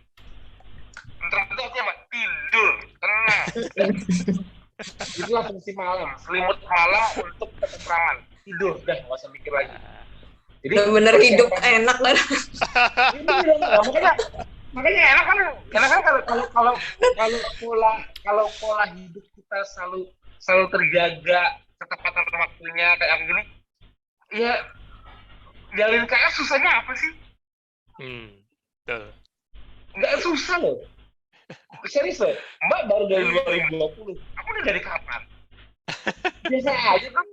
Ritmenya selalu sama. Aku selalu menjaga ritmenya. Nggak mau rugi di malam hari. Tahu kapan aku mesti ngerem. Tahu kapan aku mulai makan kenyang untuk supaya tenang kan. Dan percaya nggak? Aku omat udah lama banget. Dan aku nggak nyaranin orang untuk omat one meal a day. Tapi omat tuh nggak pernah salah. Ada loh orang yang udah baru 3-4 tahun asli juga omat, makan sekali sehari, tapi makannya kapan? Jam 12 makan omat, jam 2 nggak boleh, jangan terlalu jauh. Emang habis jam 12 makan omat kamu tidur? Kan enggak. Kalau mau memang udah mampu untuk omat makanlah di akhir hari sebelum tidur. Jadi di KF itu bedanya sama orang makan karbo apa? Kalau orang makan karbo bilang the most important meal of the day ialah, ayo jawab. Breakfast. Kenapa? Makan karbo apa? Semua di sarapan. Kenapa? Gak bakal jadi lemak, gak bakal gemuk. Kenapa? Kamu kan habis itu aktif pakai. Makanlah seperti raja. Eat like a king in the morning, eat like a queen in the evening. Terus terakhir apa? Makan seperti pengemis di malam hari. Lucu. Makanya tuh teori dunia, aku bilang teori dunia karbo itu lucu ya. Hanya karena pemikiran jangan gemuk, jangan sampai surplus. Ini kalau manusia hidup dulu kan gimana ya? Pagi harus makan kayak raja, siang baru makan kita. Berarti gini mungkin di hutan. Dapat bulan hari ini, pas udah sore, bulan 5 bulan, makannya dikit doang pas bulannya. Ini sisanya kapan dimakan dagingnya? Besok pagi habis bangun kasih yang dikikil. Nggak mungkin.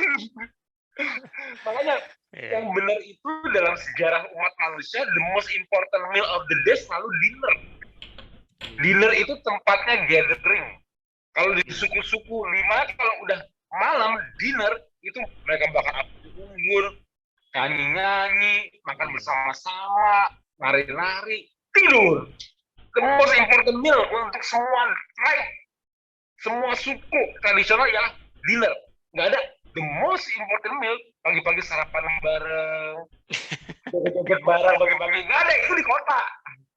Di kota sarapan penting kenapa? Karena sebelum papanya kerja, sebelum ibunya kerja, sebelum anaknya sekolah, ketemu pagi-pagi. Jadi sarapan itu penting. Itu karena gaya hidup kota.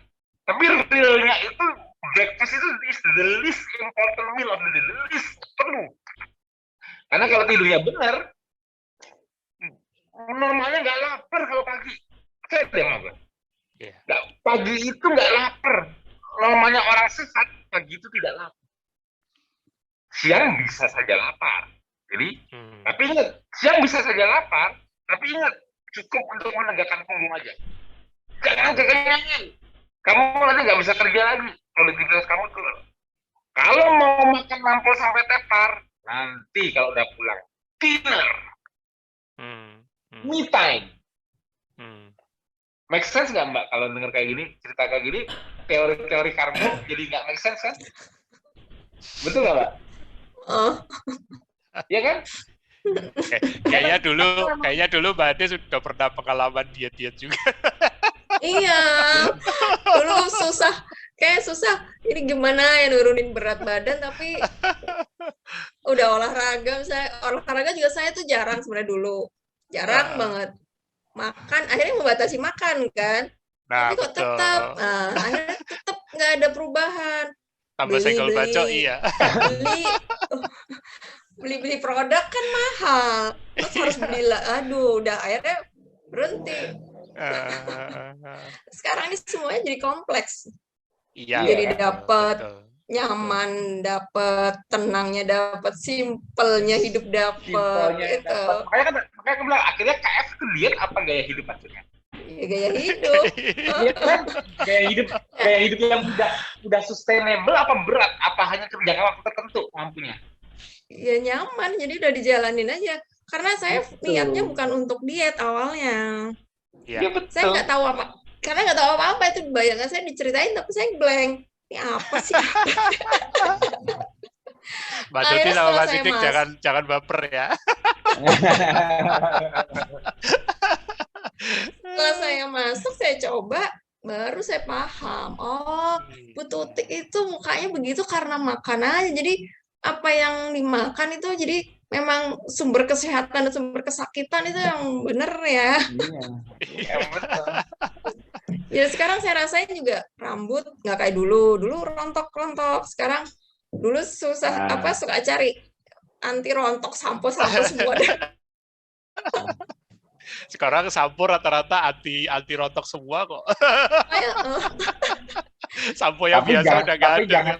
Jangan coba tidurnya jelek rontok. Oh iya, rontok lagi. Walaupun udah tapi aku nggak makan karbo loh Mas, aku nggak makan nasi, aku tetap makan real food loh. Tapi monggo mau makan real food monggo, coba aja tidur nggak bagus, rontok lagi nggak? Rontok. Betul. Ya, ini memang yang kompleksitasnya memang di situ, Mas. Terutama yang baru mulai juga rata-rata newbie yang baru mulai itu kan ya kayak Mas tadi kan, Mas simple, Mbak Ade juga kebetulan lingkungannya mendukung, tapi kompleksitas itu luar biasa. Apalagi kalau sudah ada mindset ya kan, kayak tadi nanti takut kurang ya kan, dan makanya mesti kenyang. Itu kadang-kadang salah persepsi jadinya. Ya, pokoknya aku pengennya tips itu paling mudah kalau karena aku pribadi omat, jadi ya pastilah makan itu sekali, tapi pasti malam. Nyempol itu ada kali sebenarnya. Tapi kan orang kan KF kan nggak mungkin makan sekali, makanya kan pasti 2-3 kali kan. Iya betul. Masih mungkin loh makan 3 kali dalam dalam kondisi stres tubuhnya bisa sampai 3 kali. Tapi sekarang nggak ganti yang dibalik tadi apa Mas? Kalau raja, ratu, pengemis ya. Pengemis ya. Sekarang gini. Sambil latihan perpanjang kan tujuan KF itu kan setiap betul dibalik. Kenapa ada fase induksi, konsolidasi, maintenance? Itu fungsinya apa coba? Basic kan itu yang paling basic kan. Iya, betul. Induksi, konsolidasi, maintenance itu disebut ialah proses, itu ialah fase-fase untuk beradaptasi dengan kemampuan kita berpuasa. Nggak mungkin orang ikut KF langsung aku suruh buka jam 4 sore. Nggak mungkin. Tumbang. Cuman aku suruh skip breakfast dulu, bukan jam 12-nya dulu. Itu induksi. Tapi pelan-pelan kita kan nanti bergeser ke konsolidasi. Pelan-pelan kita bergeser ke maintenance. Kalau udah di maintenance, jangan lupa kalau recycling balik ke induksi 8 jam makan. Misalnya di weekend, Sabtu Minggu, atau misalnya seminggu saat head. Aku balik induksi makan 8 jam lagi. Bagi wanita.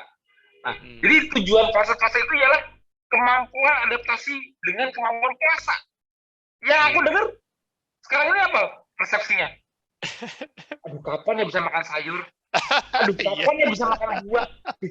Jadi ngomongin fase induksi konsolidasi mental itu identik dengan makanan yang kan lucu. Padahal foundernya desainnya untuk ngelatih puasa. Di awal membuat itu ialah melatih kemampuan berpuasa. Makanya untuk aku tahu Anda tidak akan mengadaptasi nanti kalau udah memperpanjang puasa, aku cek dalamannya. Kira-kira gula darahnya udah santai apa masih stres gulanya? Kalau masih stres, gula darah tinggi, dipaksa puasa sampai buka jam tadinya jam 12. Gini. Bukan jam 12 gula darah masih 100. Kira-kira kalau ditambahin puasa sampai jam 2 gimana? Kan aku nanya, puasa itu stres bukan sih? Stres. Makanya pastikan puasa itu sudah rileks, baru memperpanjang puasanya. Kenapa? Tidak menambah stres.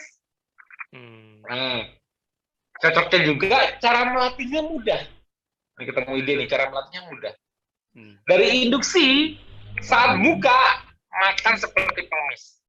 Coba jam buka, ini kan aku di induksi, jam buka jam 12. Aku coba latihan memperpanjang puasa saya apa? Aku makan cuma untuk sampai menegakkan punggung aja. Artinya cuma makan 2 telur. Nggak semuanya.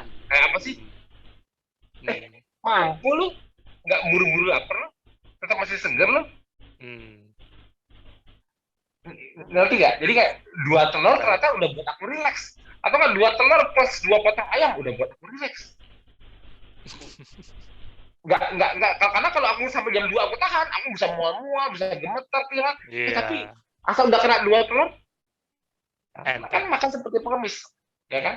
Nah, gitu lah. Jadi makan jadi seperti rajanya kapan? Nanti. Kalau udah sore, tapi 2 telur cukup nggak ya? Takut lapar nggak ya? Jam 3 makan alpukat deh. Untuk nahan lagi. Kayak alpukat aja ternyata segar juga loh. Nggak bikin gemeter kok. Yang penting udah dapat masuk.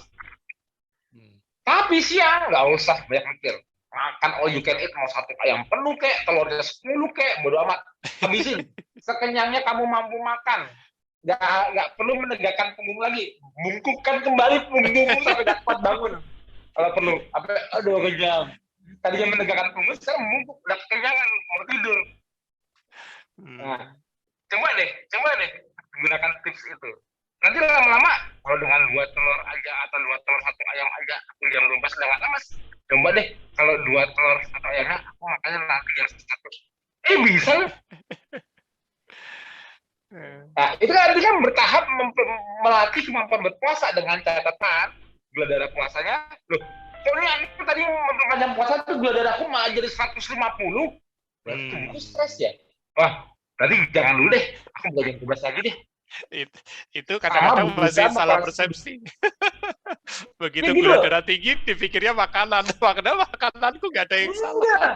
Enggak, makanannya nggak ada yang salah. Itu sering banget loh. Makanya kadang-kadang orang terlalu terfokus induksi alimenter itu dengan isinya apa? Nggak sabar makan sayur, nggak sabar makan buah. Kan lucu kan? Padahal begitu GDP naik, pikirnya ini makanan apa ya salah. Pelan-pelan ya, adaptasi puasanya ya, pelan-pelan. Kalau tubuhnya stres kelihatan loh dari gula darahnya. Itulah desain awalnya founder membuat itu. Kenapa? Karena nantinya kalian bisa adaptasi. Ya kan? Itu. Awalnya tuh desainnya seperti itu. Tapi kalau mau induksi forever ya monggo. Aku nggak maksain. Mas aku bisa nggak gaya hidup KF tapi tetap makan jam 12 induksi gitu lah. Ya monggo. Aku nggak maksain, minimal udah puasa 16/8, 16 jam cukup. Skip sarapan cukup.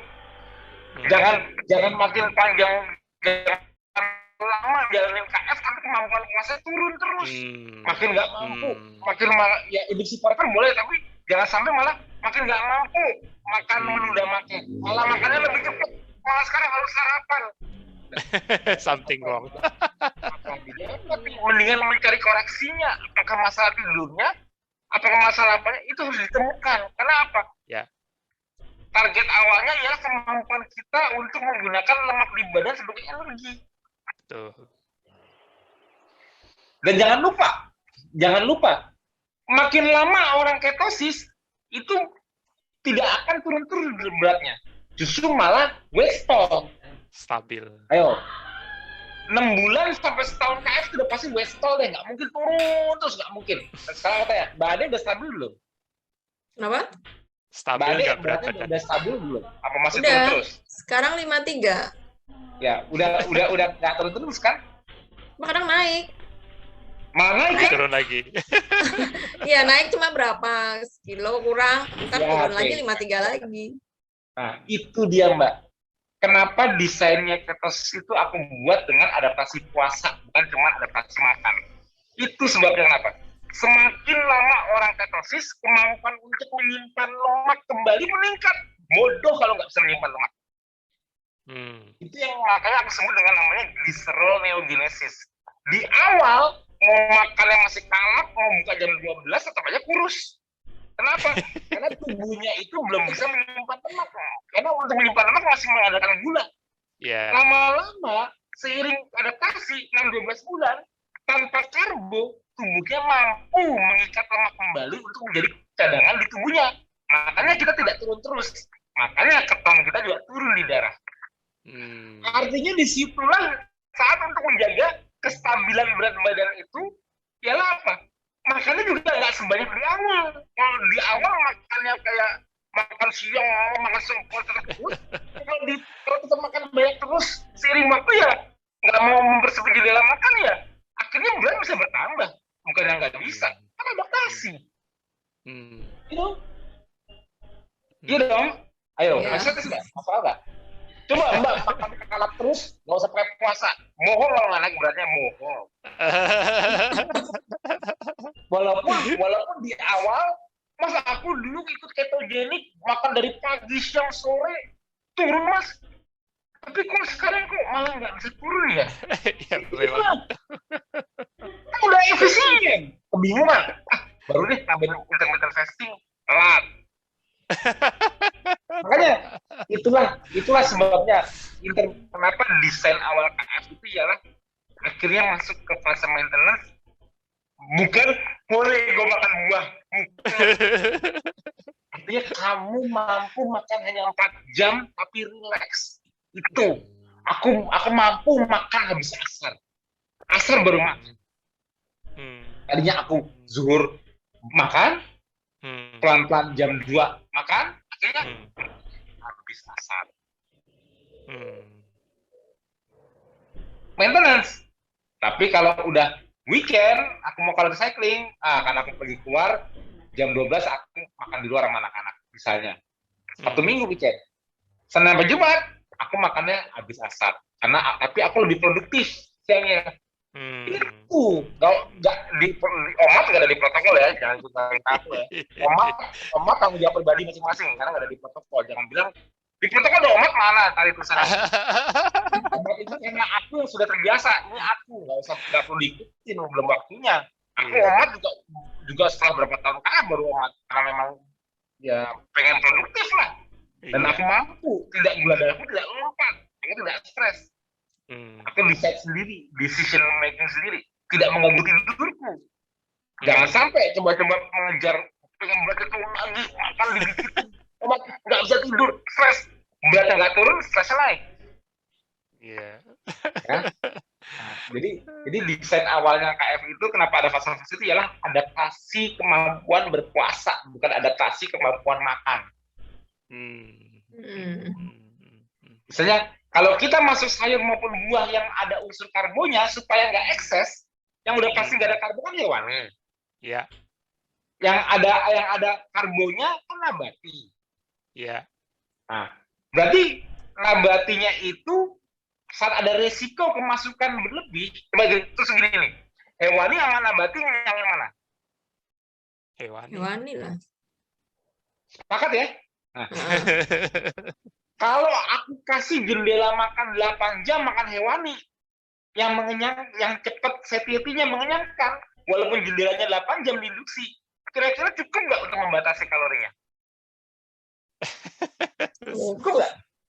Nah, kalau menambahkan sesuatu yang tidak bisa mengenyangkan seperti hewani, baiknya di jendela makan yang masih panjang apa yang sudah mengecil? Aku tanya sekarang. Yang mengecil. Kecil. Nah. Kecil ya.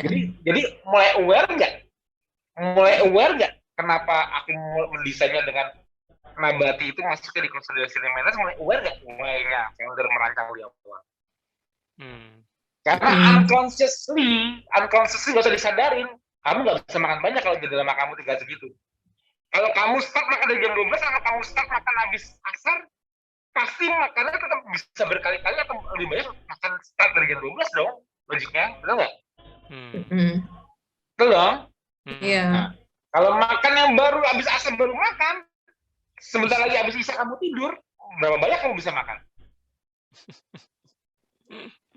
Nah, misal sekarang strawberry deh, strawberry itu kan lokal kan, ada karbohidrat rendah kan?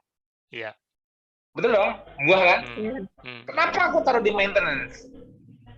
Supaya orang makannya itu hanya sebagai dessertnya aja, cuci mulutnya. Makan real food, gila gue udah gak makan, gue makannya baru habis asar, masa gue makan strawberry doang, yang gue makan ikan telur yang dulu deh, yang udah jelas dari gizi, strawberry nggak ada karbo rendah, tapi ujungnya kan cuma serat doang. Besok dikeluarin kamar mandi. Yang mendingan yang masuk ke dalam tubuh nutrisinya, ikan telur ayam daging habis. Nah, karena aku makan udah 4 jam makan, udah kenyang nih, aduh, yang nggak ngenyangin kayak strawberry, cuma di mulutnya paling cuma sekotak kecil segenggam udah selesai. Betul nggak? Nah, kalau strawberry aku tantangin, makan strawberry 1 kilo tanpa makan real food dulu, udah nggak? Udah nggak? Gampang. Gampang banget. Gampang lah.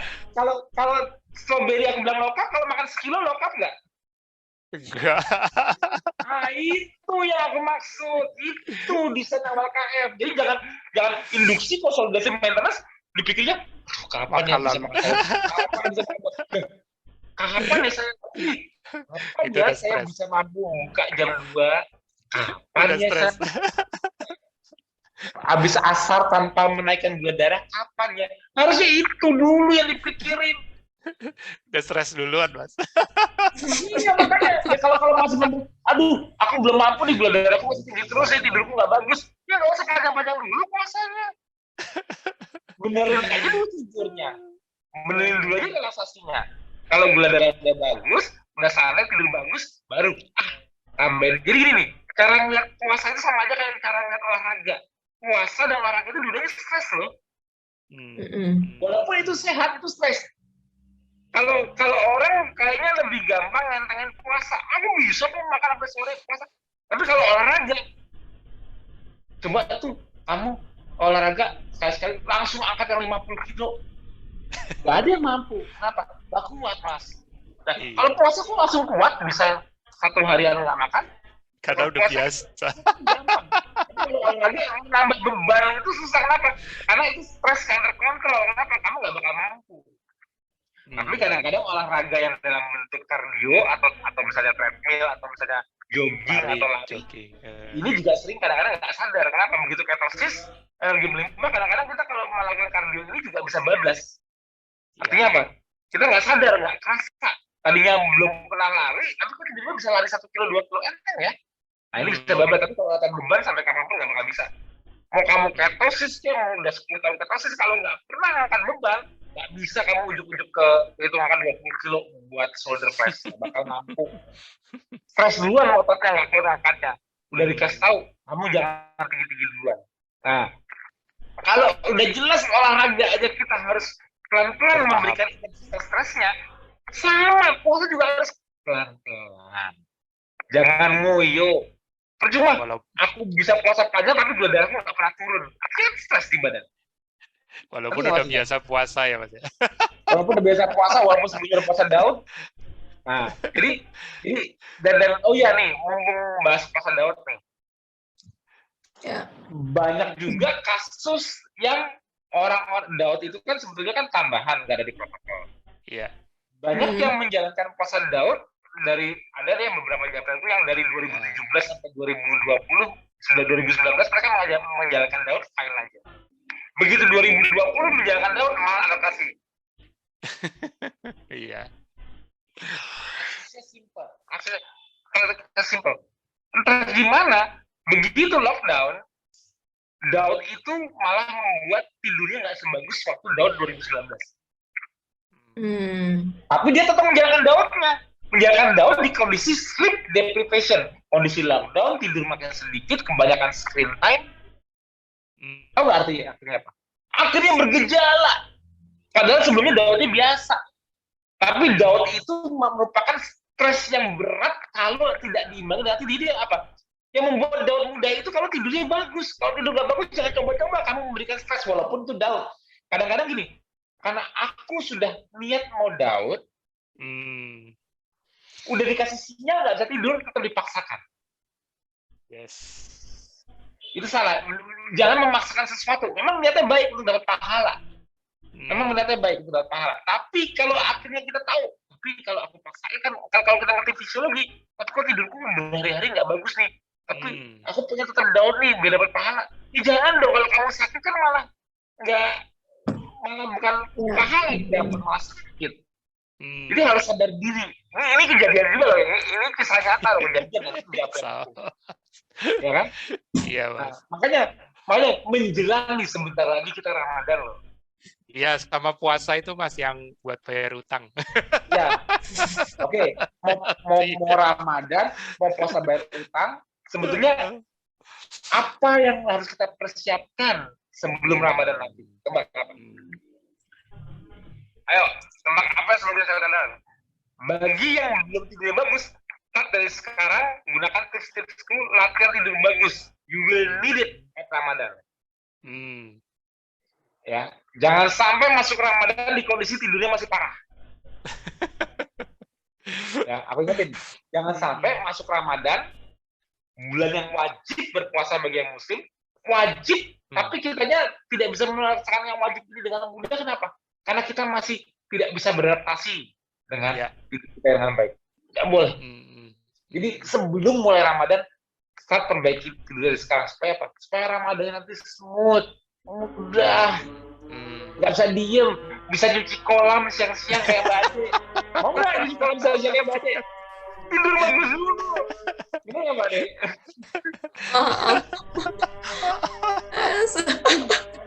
Iya kan? Sampai sekarang masih omes Mbak Ade, kok bisa? Bisa, tapi Mbak Ade kalau udah dapat insight dari kayak gini baru kebayang nggak KF itu seperti apa Mbak? Fisiologinya. Ya. Make sense nggak sekarang? Iya paham Mas. Pokoknya kuliahnya Mas Tio top. Iya, makanya kadang-kadang simple things itu ialah the key. Jadi gini, kalau orang sibuk mencari sehat itu seperti apa sih? Aku harus makan apa sih? Harus minum suplemen apa? Itu sehat apa? Oh iya. Sehat itu pola hidup aja. Karena sehat itu harus adil sepanjang masa. Dari mulai manusia ditaruh di bumi. Di awal manusia ditaruh di bumi. Tidak tahu, tidak bisa Google sehat itu seperti apa. Dia buminya harus bisa kasih petunjuk ke manusianya bagaimana kamu bisa sehat survive di bumi ini. Buminya kalau udah maghrib ditenggelamin mataharinya nggak bisa kelihatan lagi, gelap. Kira-kira manusianya bakal ngapain ya? Gak ada, bisa awalnya nggak. Kalau gue gelapin, kira-kira manusianya masih muter-muter cari makan nggak ya di bumi? Enggak, tidur.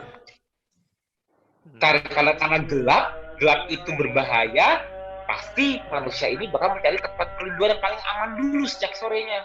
Matahari udah mau keturunin, dia buru-buru kembali ke tempat naungannya yang paling aman, jauh dari spesies-spesies berbahaya lain yang sama-sama hidup di bumi. Betul nggak? Logik dasarnya dia nggak pakai ilmu. Ini manusia sebagai salah satu spesies di bumi, tapi dia bedanya nih manusia ini spesies yang punya akal, bisa mikir. Yang lain spesiesnya cuma menggunakan nafsu, berburu, insting. Tapi ini spesies manusia punya akal insting. Pasti ini manusia karena dia spesies paling lemah di muka bumi, larinya nggak secepat kuda, giginya nggak setajam macan, kukunya nggak seperti kita. Karena dia merasa lemah, dia pasti mencari tempat yang paling teraman buat dia bersembunyi bernaung. Kalau udah malam, udah sore nih matahari yang ditenggelamkan, dia udah mulai berusaha kembali ke lokasi pernaungannya yang dia temukan yang paling aman. Begitu dari gelap yang benar, dia bakal berusaha sesaat menerangi diri untuk memastikan dia aman. Bakar atau apa gitu dengan membuat api. Dan dia pasti kalau dia udah merasa kalau dia ada lokasi di tempat yang aman, pasti dia baru bisa menikmati makanan dia. Habis itu ngapain? Kalau udah gelap, pasti dia tidur. Aku terbitkan matahari. Kira-kira manusia ngapain? Melek.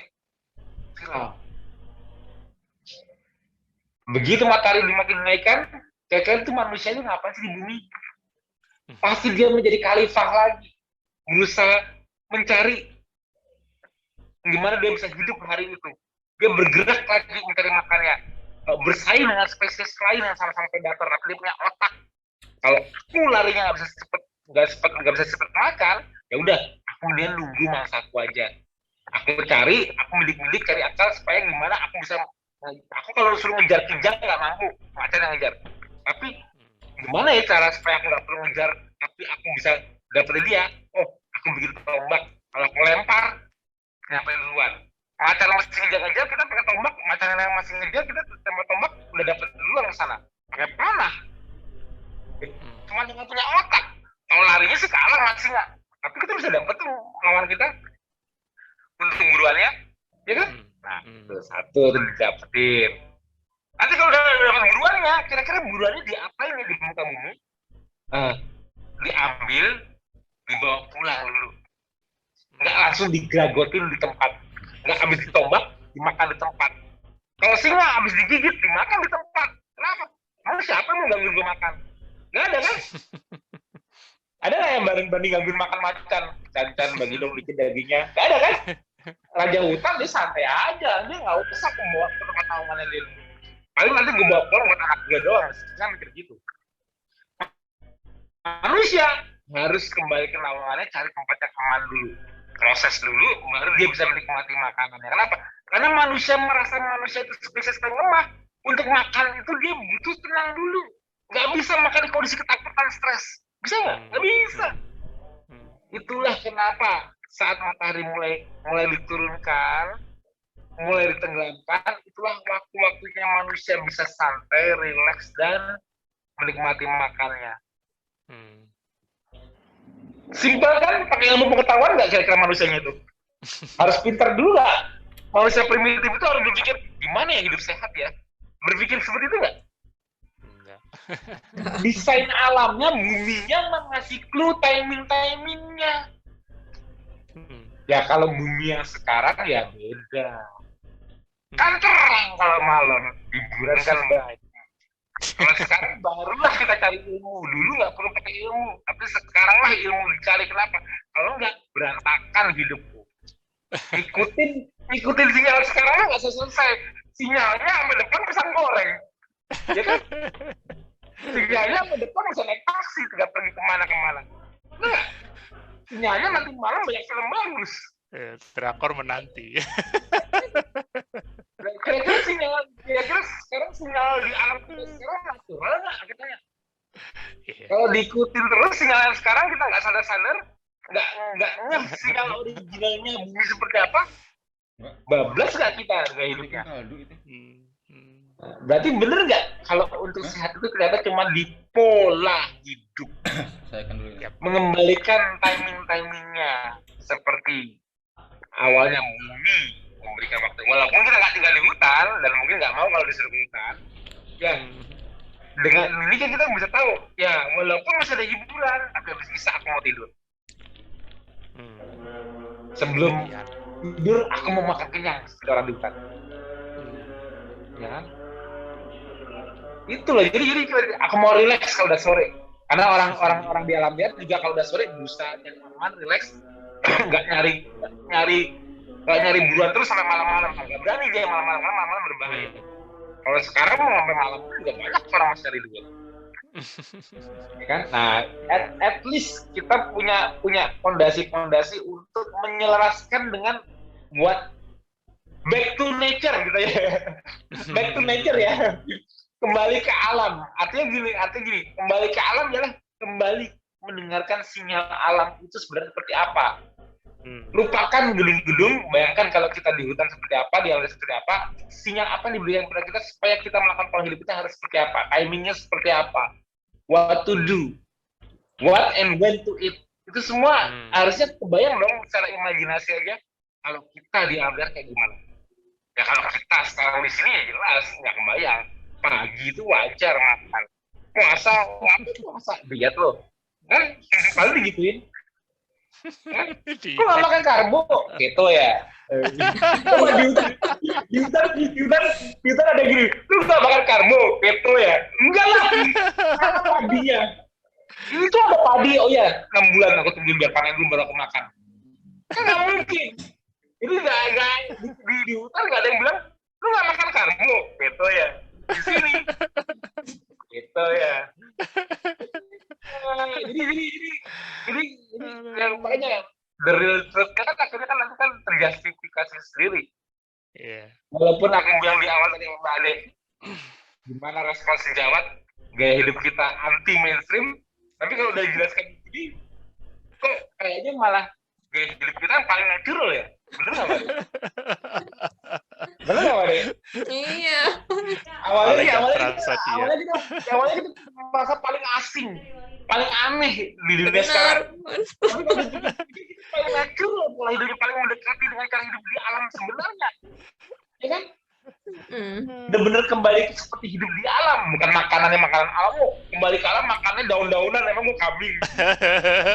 Kembali ke alam itu seperti di alam, situasi alam, bukan apa yang ada di alam. Di hutan banyak daun, jadi banyak makan daun gitu. Bukan spesies makan daun, gimana sih? Jadi back to nature-nya itu bayangkannya seperti itu polanya.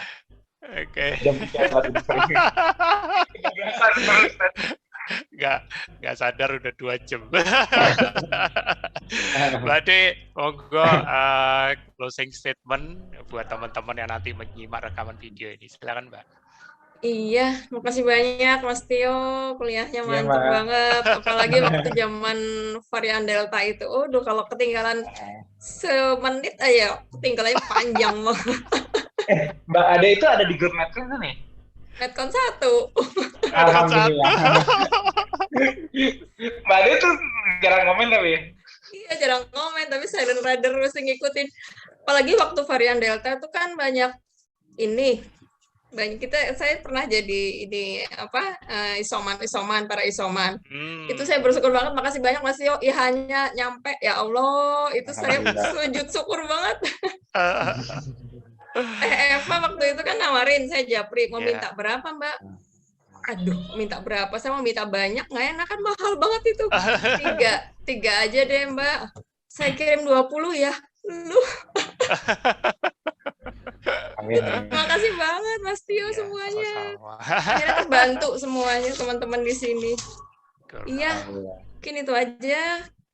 Makasih banyak ilmunya. Mudah-mudahan teman-teman yang newbie, para newbie yang apa sih makanan kayak gitu kok dimakan gini-gini segala macam, makannya cuma lemak, itu kan koles, asam urat, darah tinggi, pokoknya banyak lah teman saya begitu. Ya mudah-mudahan semuanya hidayah Allah yang kasih.